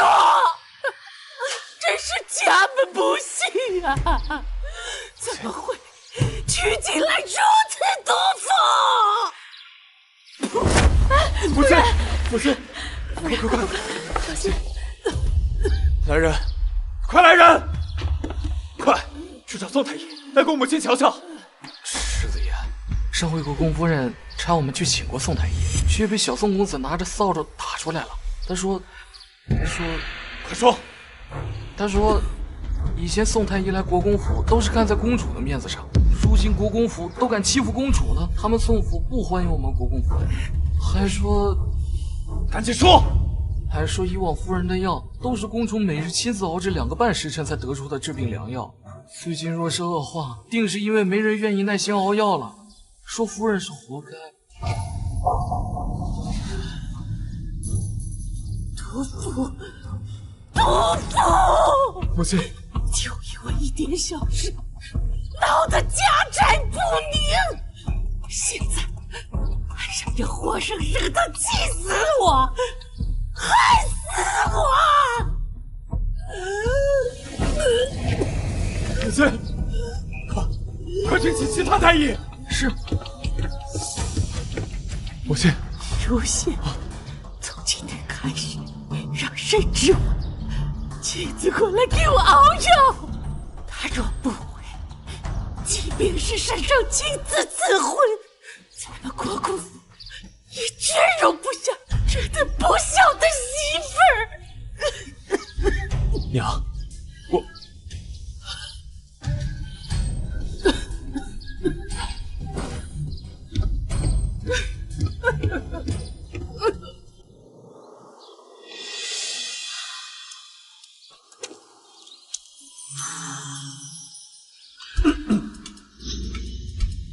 嫁妆放进库房里去吧。母亲吐血了，你知不知道？啊，吐血了？吐血就去找大夫呀，来我这儿做什么？要不是因为你，宋太医早就来府里了。麻烦你搞清楚，没有我，宋太医怎么可能来你国公府？好，宋太医的事，我就不跟你计较。听说之前都是你给母亲熬的药，以后也继续由你熬吧，免得别人质疑。我不怕别人质疑，你要是怕，自己熬去。不过是2个时辰罢了，这世子为了孝道，一定能做好的吧？你不熬就不熬，说的那么冠冕堂皇，不就是想推卸责任吗？哼！世子爷真有意思，离了公主，他国公府是不活了吗？再说了，怎么不让那个姓孟的小蹄子给他熬？公主，那孟央就跪在国公府外头，说要自请离府。百姓们都说您没有容人之料。这个小蹄子给他脸了。你现在可是越来越有我的气质了。好，本宫就去瞧瞧他又要整出什么幺蛾子。明明可以在院里头，非要在国公府外跪着，真呆。老天爷，赶紧让这个不吉利的东西带着他那个小不吉利的东西一起滚吧！哎，什么鬼草？跪着干什么呢？这样，公主，民女自知身份卑贱，不该来求您的。但国公夫人病重，急需公主的煎药，请公主也要以民女的身份同世子之妻。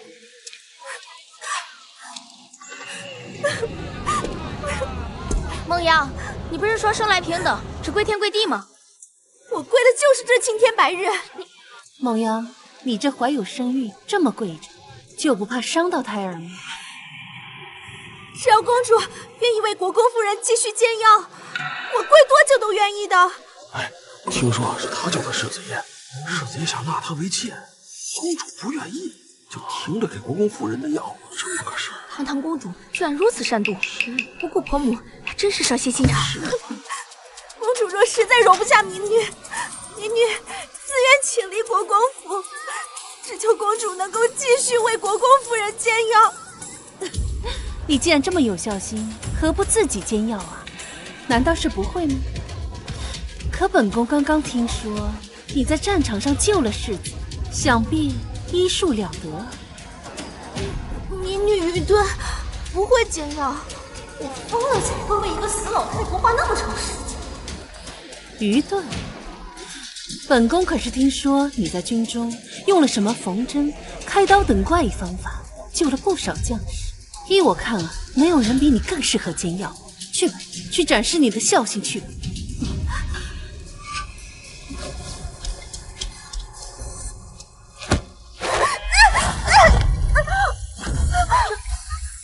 沈之婉，你在干什么？沈之婉，瞧瞧你干的好事！洋洋，小心点。世子，不是公主推的我，是我自己不小心。世子，你不要怪公主殿下。肚子，我的肚子好疼，你快救救我们的孩子！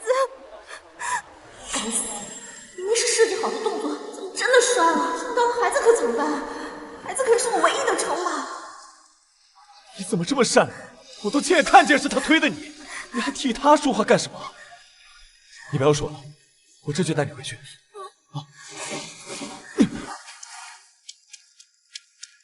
真是恶有恶报，他肯定是想假装摔倒，结果真摔了。若孩子保不住，竟是老天都看不下去他作死。哼，我倒是希望他孩子能保住。啊！洋洋，别怕。世子，你救救我们的孩子！我不想失去他，这可能是我这辈子唯一的孩子。好的，洋洋，你不要怕啊，孩子会没事的，我们会有孩子的。你现在啊，不要胡思乱想。大夫，现在什么情况？依夫人脉象看，心肾沉弱，沉色内郁，乃流产之象啊。可有办法？有，不过缺少一味世间难寻的特殊药材——天竺果。若能半刻钟之内能拿出天竺果，便能保住孩子。天竺果，圣之丸有，我去找他要。洋洋，你等我。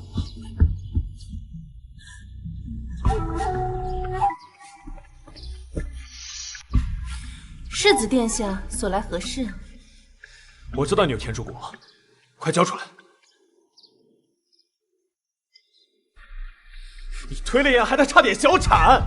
如今大夫说了，只有天竺果才能保住孩子，快点把天竺果交出来！梦央都说是他自己摔倒的，你又凭什么说是我推的？再说，世子难道忘了我为什么会有天竺果了吗？你不要再拖延时间了，洋洋腹中的孩子在等着天竺果救命呢。你若再不给，别怪我不客气。不客气。世子当年落入冰湖，是谁下去救的你啊？我自母体带出的寒毒，也因那次愈发严重。那又如何？如果不是你害他摔倒，我也不至于来找你要天竺果。难道是我找人让他跪在我面前的吗？还是说我让他扑在我身上的？世子爷，真是孟姑娘自己摔倒的。公主每到冬日便饱受寒冬之苦，没有天竺果，她根本熬不下去。如果不是你不为母亲熬药，她会特地来求你吗？这件事都是因你而起，是你害了她。区区寒毒，又死不了人，可她腹中的孩子等不起啊！天竺果在哪？快交出来！好啊，我可以给你天竺果，不过你得服下这颗毒药。3个月以内，你将每夜忍受寒毒之苦。你若服下，那我这最后一颗天竺果便是你的了。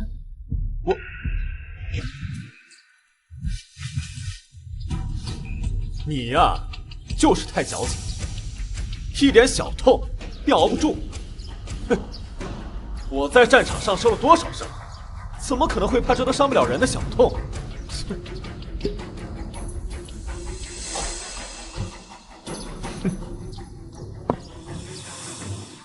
天竺果呢？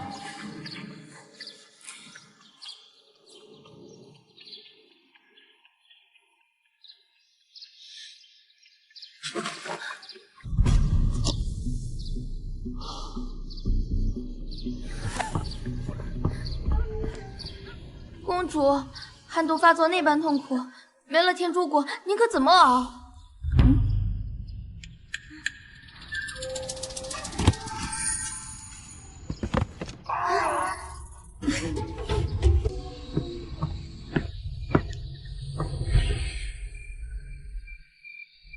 洋洋的孩子总算是保住了。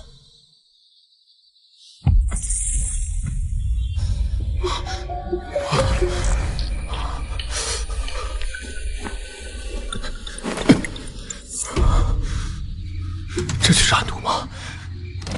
在没学到天竺果之前，圣之丸到底是怎么熬过来的？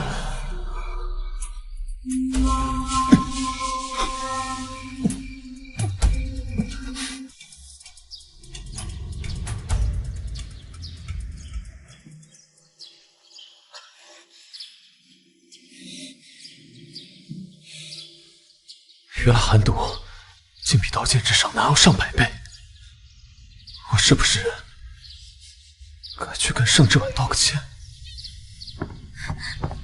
公主，后方那人太过分了，他们竟然把您花钱买的银丝炭送去了未央院，只能给我们黑炭，那多熏人啊！凭什么？公主，您还笑，您不生气吗？确实有些生气。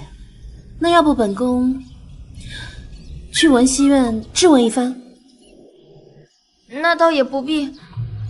但是公主，你以后真的都不敢加了吗？那岂不是我们去宫中拿银丝炭都拿不着了？哎呀，这银丝炭没了，可以再买，毕竟咱们有的是银子。至于管家嘛，我是一定不会再管，毕竟都要和离了，我还管那么多做什么？公主，您真的要和世子爷和离吗？当然，我之所以清点我的嫁妆，就是为了和离的时候方便带走。哦，诗婉，诗婉，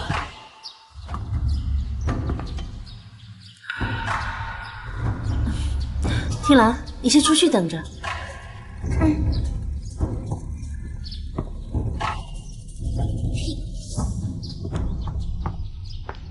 诗婉，你真的想跟我和离？我没有言而无信，我是被人算计，我有我的苦衷。诗婉，你能不能不要再闹下去了？怎么，现在才开始幡然醒悟啊？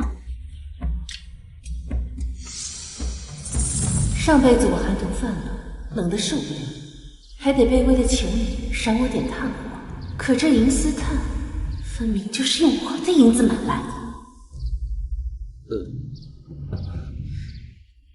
我知你畏寒，取了些银丝炭来，让你夜里好受些。之婉，咱们和好吧，就跟以前一样。啊？哼，秦书信，你这装的还挺像那么回事儿啊。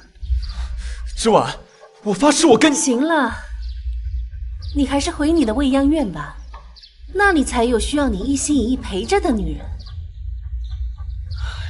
好，我就当你还在气头上，等你冷静些，我再来。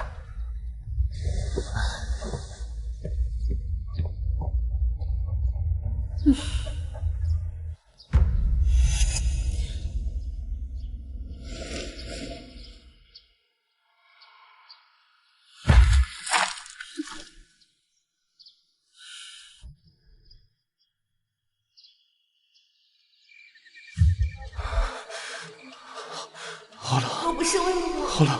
书仙怎会受这般苦楚？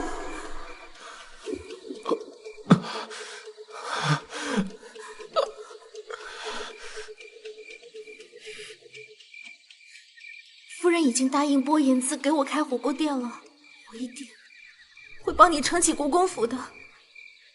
我把21世纪和里捞的金融理念搬到这古代来，那不是降维打击吗？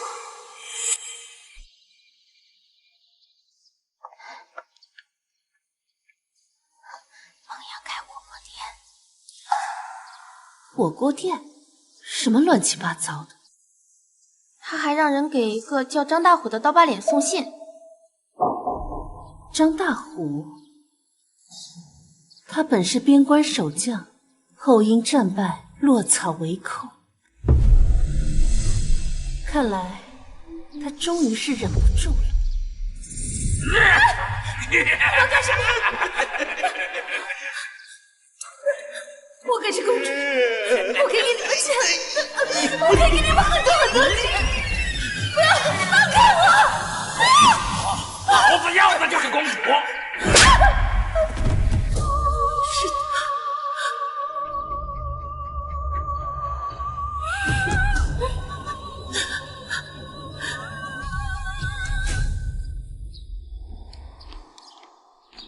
书仙，你终于来了。齐国公府的脸都被你丢完了，哼！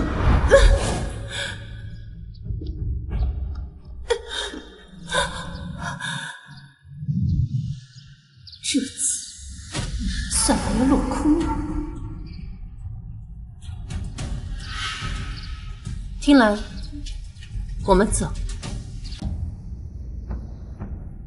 客人可是要品茶？我是要找伤行玉。在下不明白客人在说什么。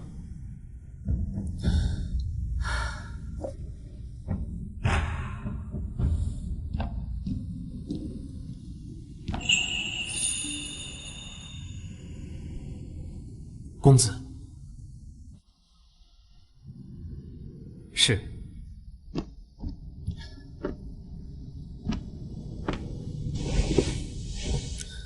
听兰，你也先下去。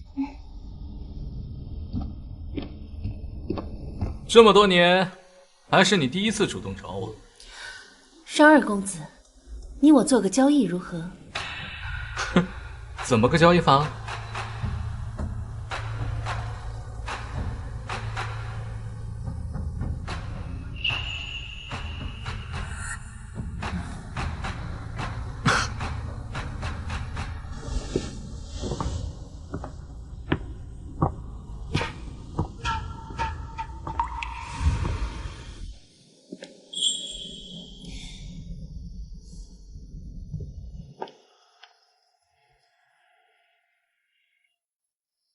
我伤行玉看上的，果然不是一般的女子。公主，夫人院中传来消息，说夫人昨日睡梦中有神仙入梦，想要公主今日去昭明寺还愿，咱去吗？那你说，咱去吗？肯定不去！什么神仙入梦？夫人明知公主未寒，还让您出城，肯定没安好心。去，为何不去？又是一出好戏。什么？昭明寺附近有山匪出没，他怎么会去？他去了多久？约莫小半个时辰，小的这就派人去追，应该还能追得上。且慢，借这个机会让他长教训，待他绝望之时，我再出现将他救下。让他明白，他能依靠我，只有我。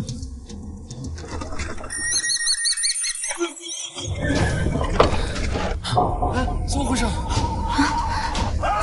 上！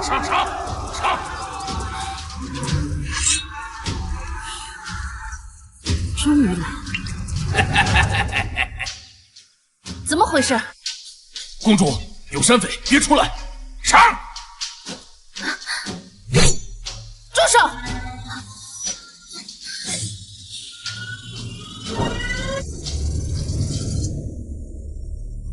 你们的目标是我，把其他人都放了，我便同你们走；否则，我便自己。就算是死，也不会落在你们手上。公主不可！公主，不可！张大，他们上一世为了保护我而死，这一世我定护你们周全。好，带走。是。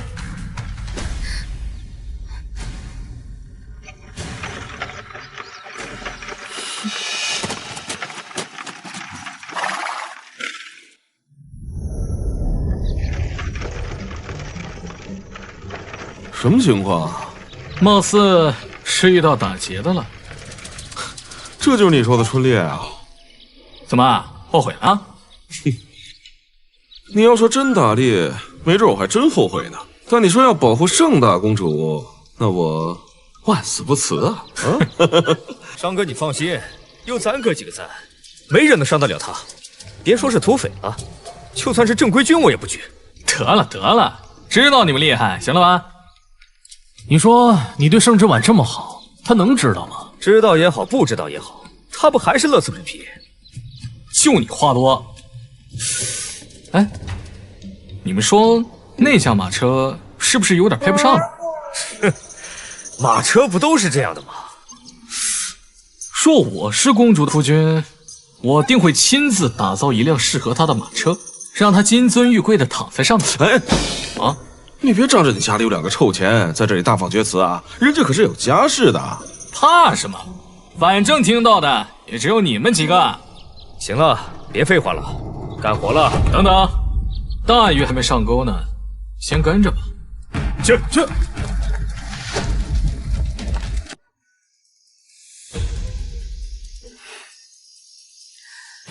姐姐，要怪就怪你挡了我的路。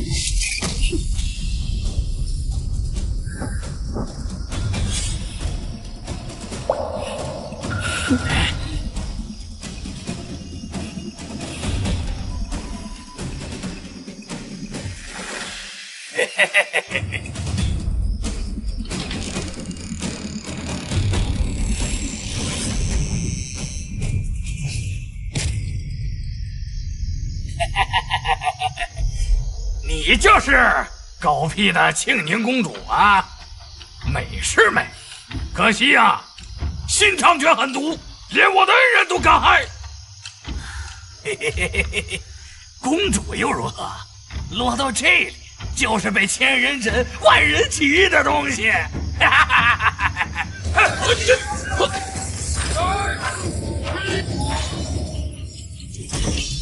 哈！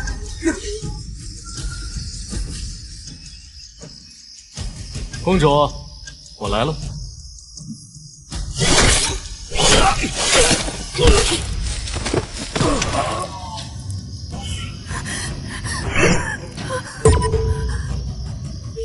妹妹别怕，小心伤着。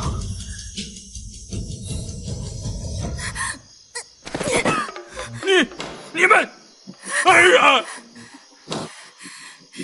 杀了我！你以为你自己能逃得掉吗？贱人，放了我恩人，有本事冲我来！张大虎，你把他当做你恩人，为了他要杀我。可你知不知道，若是没有他，你弟弟就不会死，你的脸也不会变成这般模样。你什么意思？给老子说清楚，这话是什么意思啊？难不成我恩人还会害我？少他娘的挑拨离间！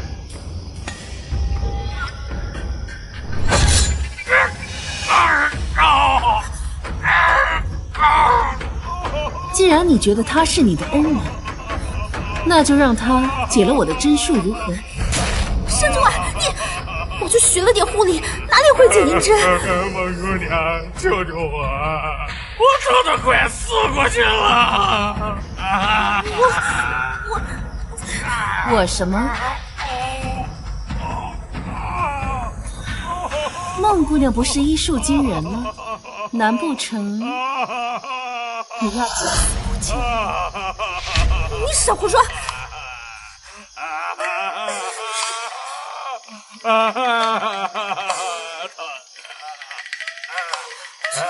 要怎么解啊？学校也没教过啊！孟姑娘，救救我！我快不行了！我快是……好，我马上。应该是这里。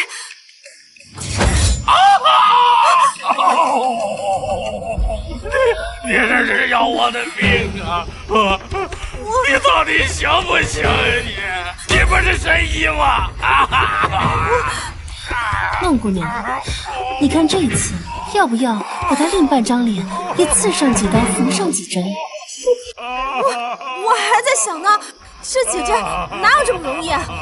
你让我再想想。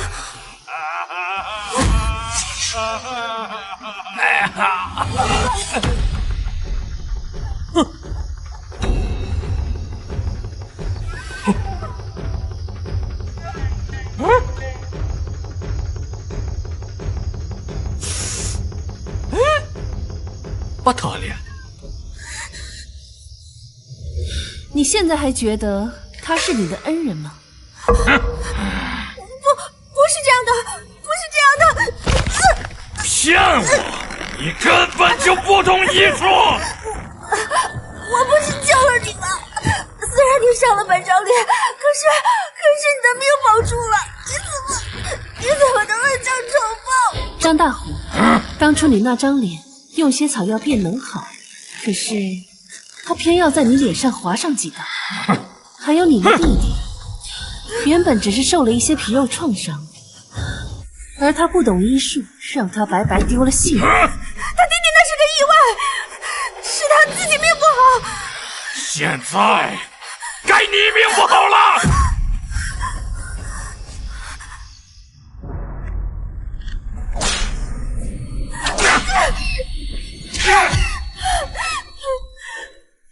亏我把你当成恩人，对你唯命是从，你却骗我、瞒我，还害死我弟弟！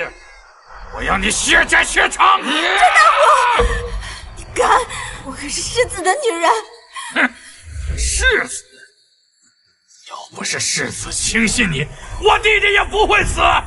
我为他出生入死。我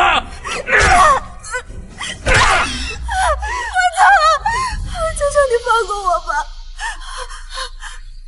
公主殿下，我求你，我肚子里还有世子的孩子。我若不是提前准备好将计就计，你对我会有半分的心慈手软吗？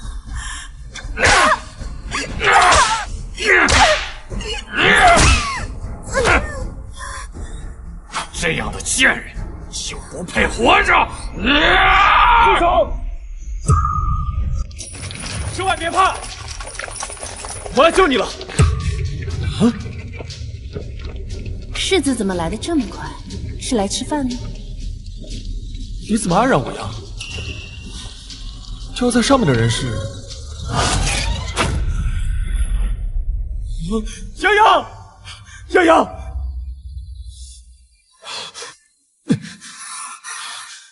就在上面的人怎么会是泱泱？泱泱怎么会在这里？书仙，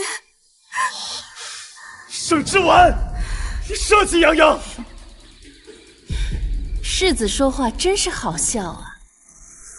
绑在上面的不是梦央，那世子你觉得应该是谁啊？我吗？我并非此意。你外出为母亲祈福。为何泱泱也会在这里，还身受重伤？师父，他是对你的孟娇娘不够了解呀！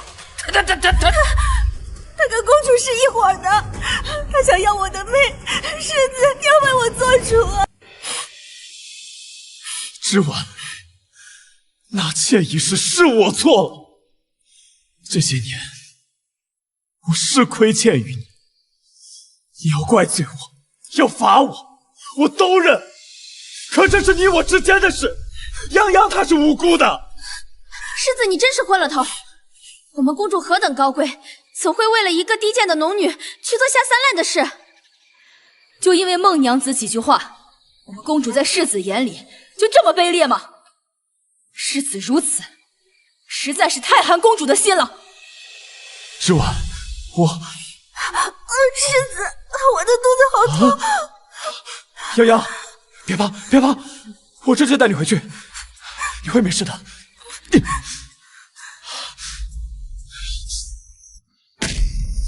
盛之婉，当日我身中寒毒，痛彻心扉。当我想到你所受之苦，我心更痛。我对你心有亏欠，可你千不该万不该动泱泱的孩子。是你把你我之间唯一的情愫给斩断了。我齐书宪不欠你的。来人，把世子夫人押回府。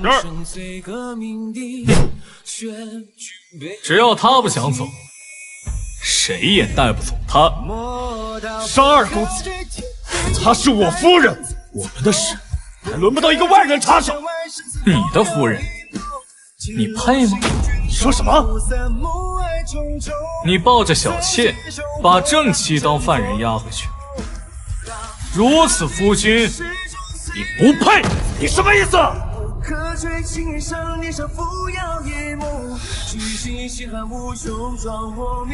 公主自有我罩着，你胆敢往前一步，我杀了你！我官居五品，你敢杀我？你看我敢不敢？之婉，给我回去！世子殿下，还是先回去吧。今晚月色不错，我还要赏月呢。盛之婉，你别后悔！还有你，脱离军营，竟然落草为寇，枉我还想将你纳入麾下。这是孟姑娘的主意，也不能怪我呀。好，就因为她是一介弱女子，你们都往她身上泼脏水。来人，把她押回去，给我细细盘问。是。走。就这么走啊？怎么，你吃醋了？吃了。你也喜欢那个小农女？不是她。那是谁啊？是你。他齐书宪凭什么？他根本就配不上你。那你觉得谁能配得上？论家财，我富可敌国；若论军功的话，我比不过他。但你放心，他齐书宪有的，我同样会有，而且我会做的比他更好。好啦，我知道了，我的豫北王。豫北王？好，那就听你的。若日后我能击退敌军，封诸侯王，那我便是豫北王。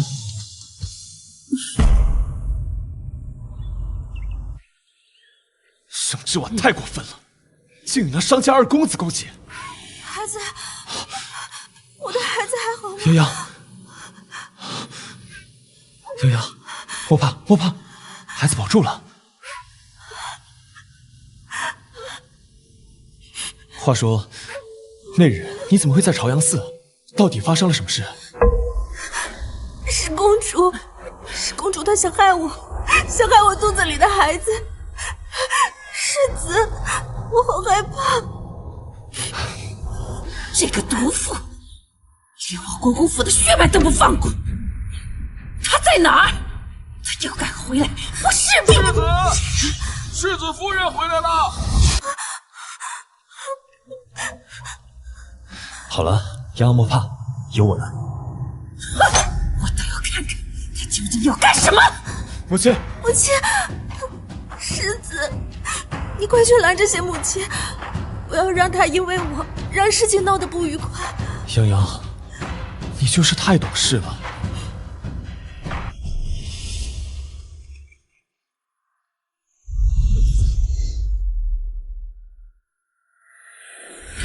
盛之婉，你是公主，是正妻，是知道了我在设计你，可那又怎样？世子不还是向着我？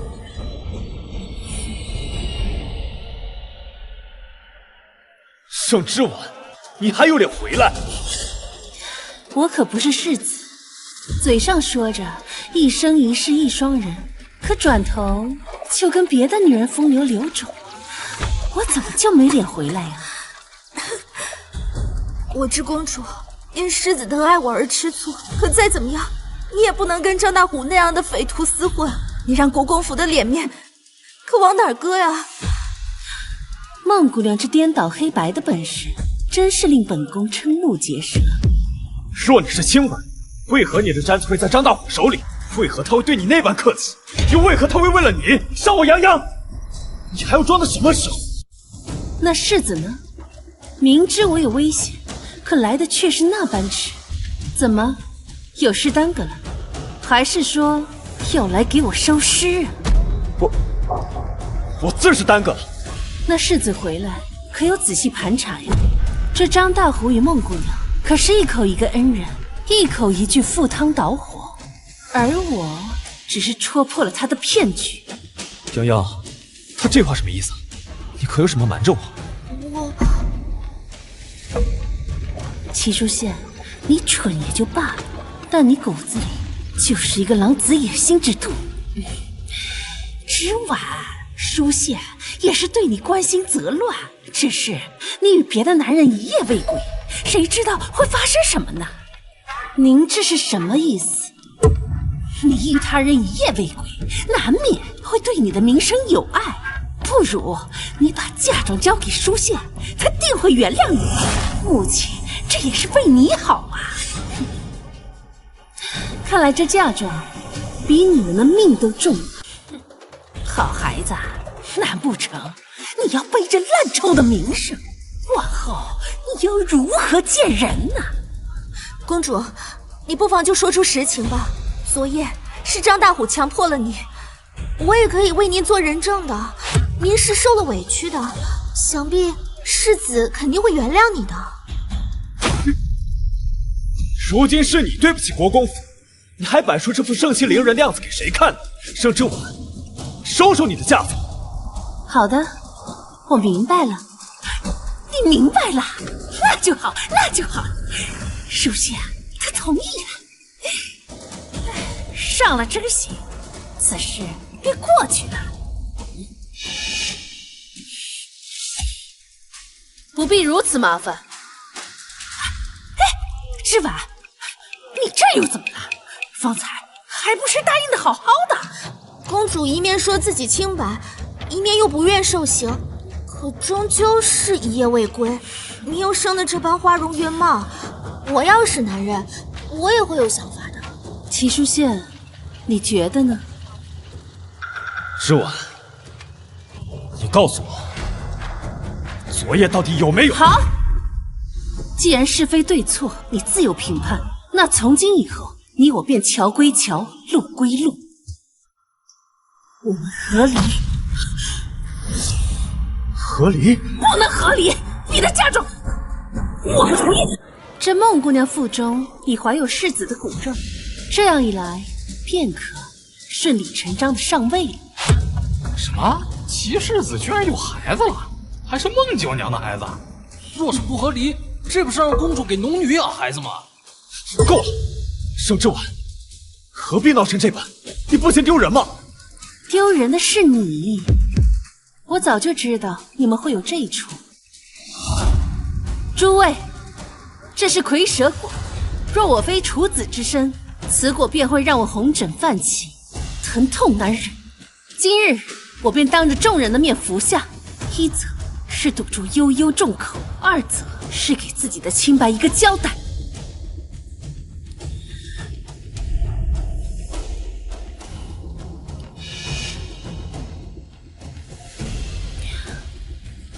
还挺甜。你昨夜难道没有？诸位，齐国公府毁我清白，今日我自证清白，而齐世子管不住自己的下半身，该被轻贱的是他。之婉，就当是我错了，你原谅我好不好？我们回到从前去。你配？不可能！你怎么可能还是清白之身？母亲真是可笑，难不成你还希望我给你儿子戴绿帽子？之婉，你怎么这般同母亲说话？亏他方才自私去为你考虑，快给母亲道歉！我为什么要道歉？她是你的母亲，与我何干？你我马上要和离了。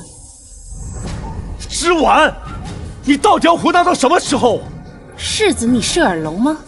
方才我说过了，我们和离，众人皆是见证。我说不同意，便和离不了，你只能是我的亲。谁说和离不了？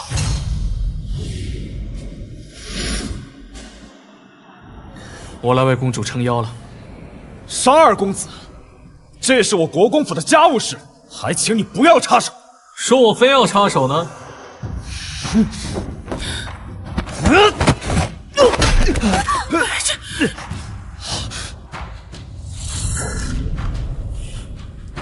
上仙玉，我要去陛下那里参你。齐世子，烦请跪好，我此番就是来代替陛下宣旨。你说什么？这怎么可能？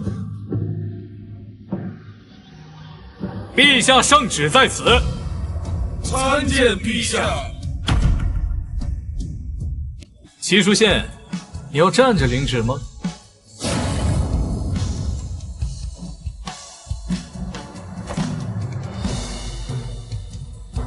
奉天承运，皇帝诏曰：织丸乃朕的心头贵宝，却在齐国公府一再受辱，既你齐家不珍惜，此婚事可作罢。钦此。不可能，齐世子，这不可能。领旨吗？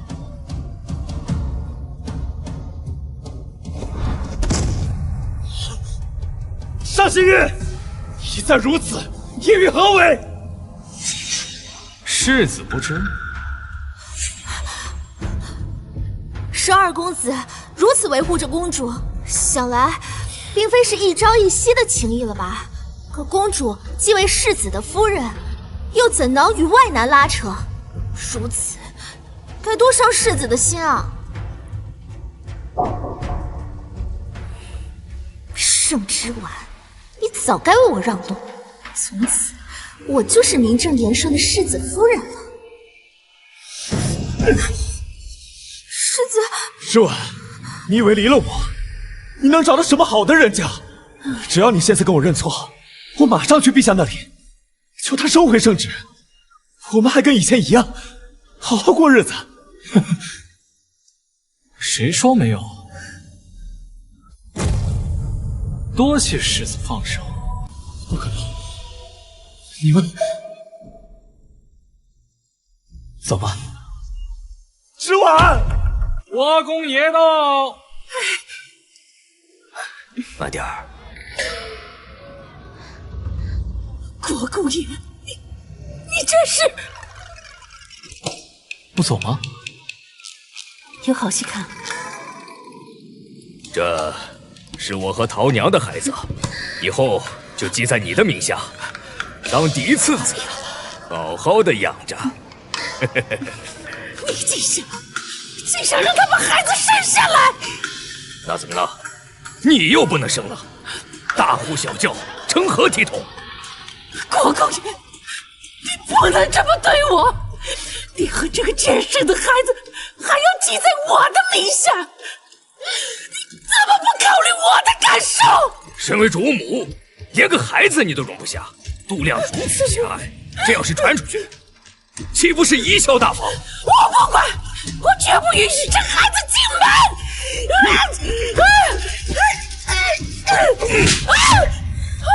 母亲，母亲，那我就把你赶出府去。国公爷，你竟敢！没错，你再敢阻拦，我就休了你。世子，母亲，母亲，果然，这板子不打在自己身上是不知道疼的。圣旨到。苏公公，你怎么来了？送圣旨来了。我刚刚不是送过了吗？太后气不过咱家公主被别人欺负，就让我再送到圣域。有劳了。这是接着看戏了。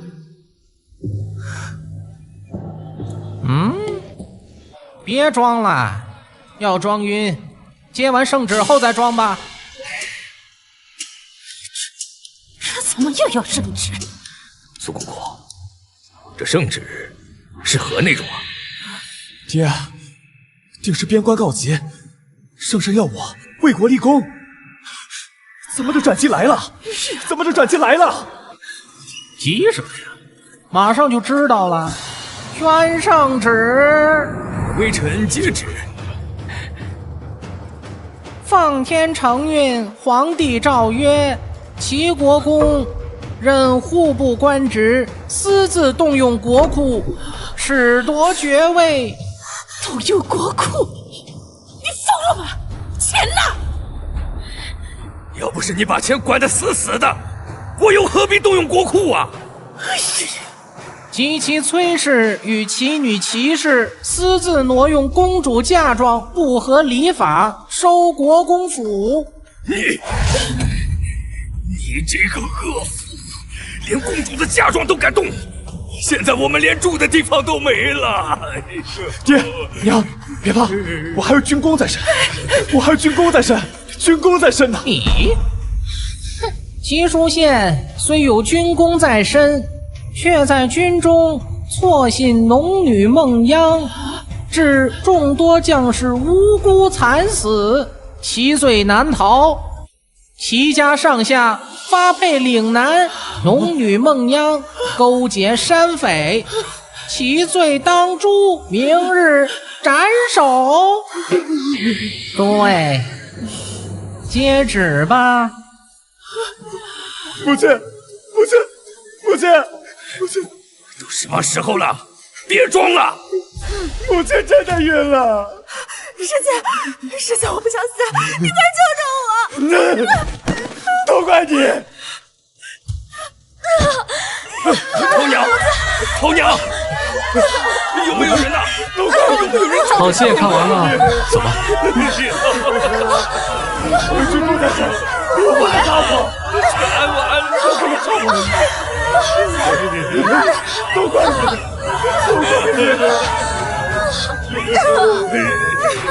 这个贱人，害我家门不幸。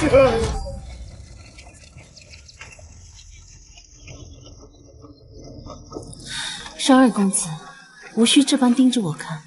以后我会亲自给你打造一辆适合你的马车。谢谢商二公子。昨夜以及刚刚的谈话，绝非笑谈，字字句句都是我的肺腑之言。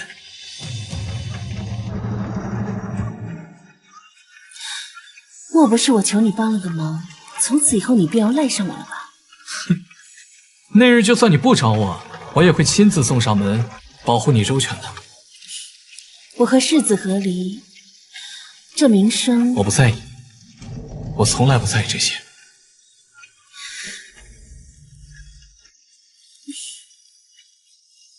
你有没有想过，万一我是利用你的呢？我愿意被你利用，哪怕是一辈子。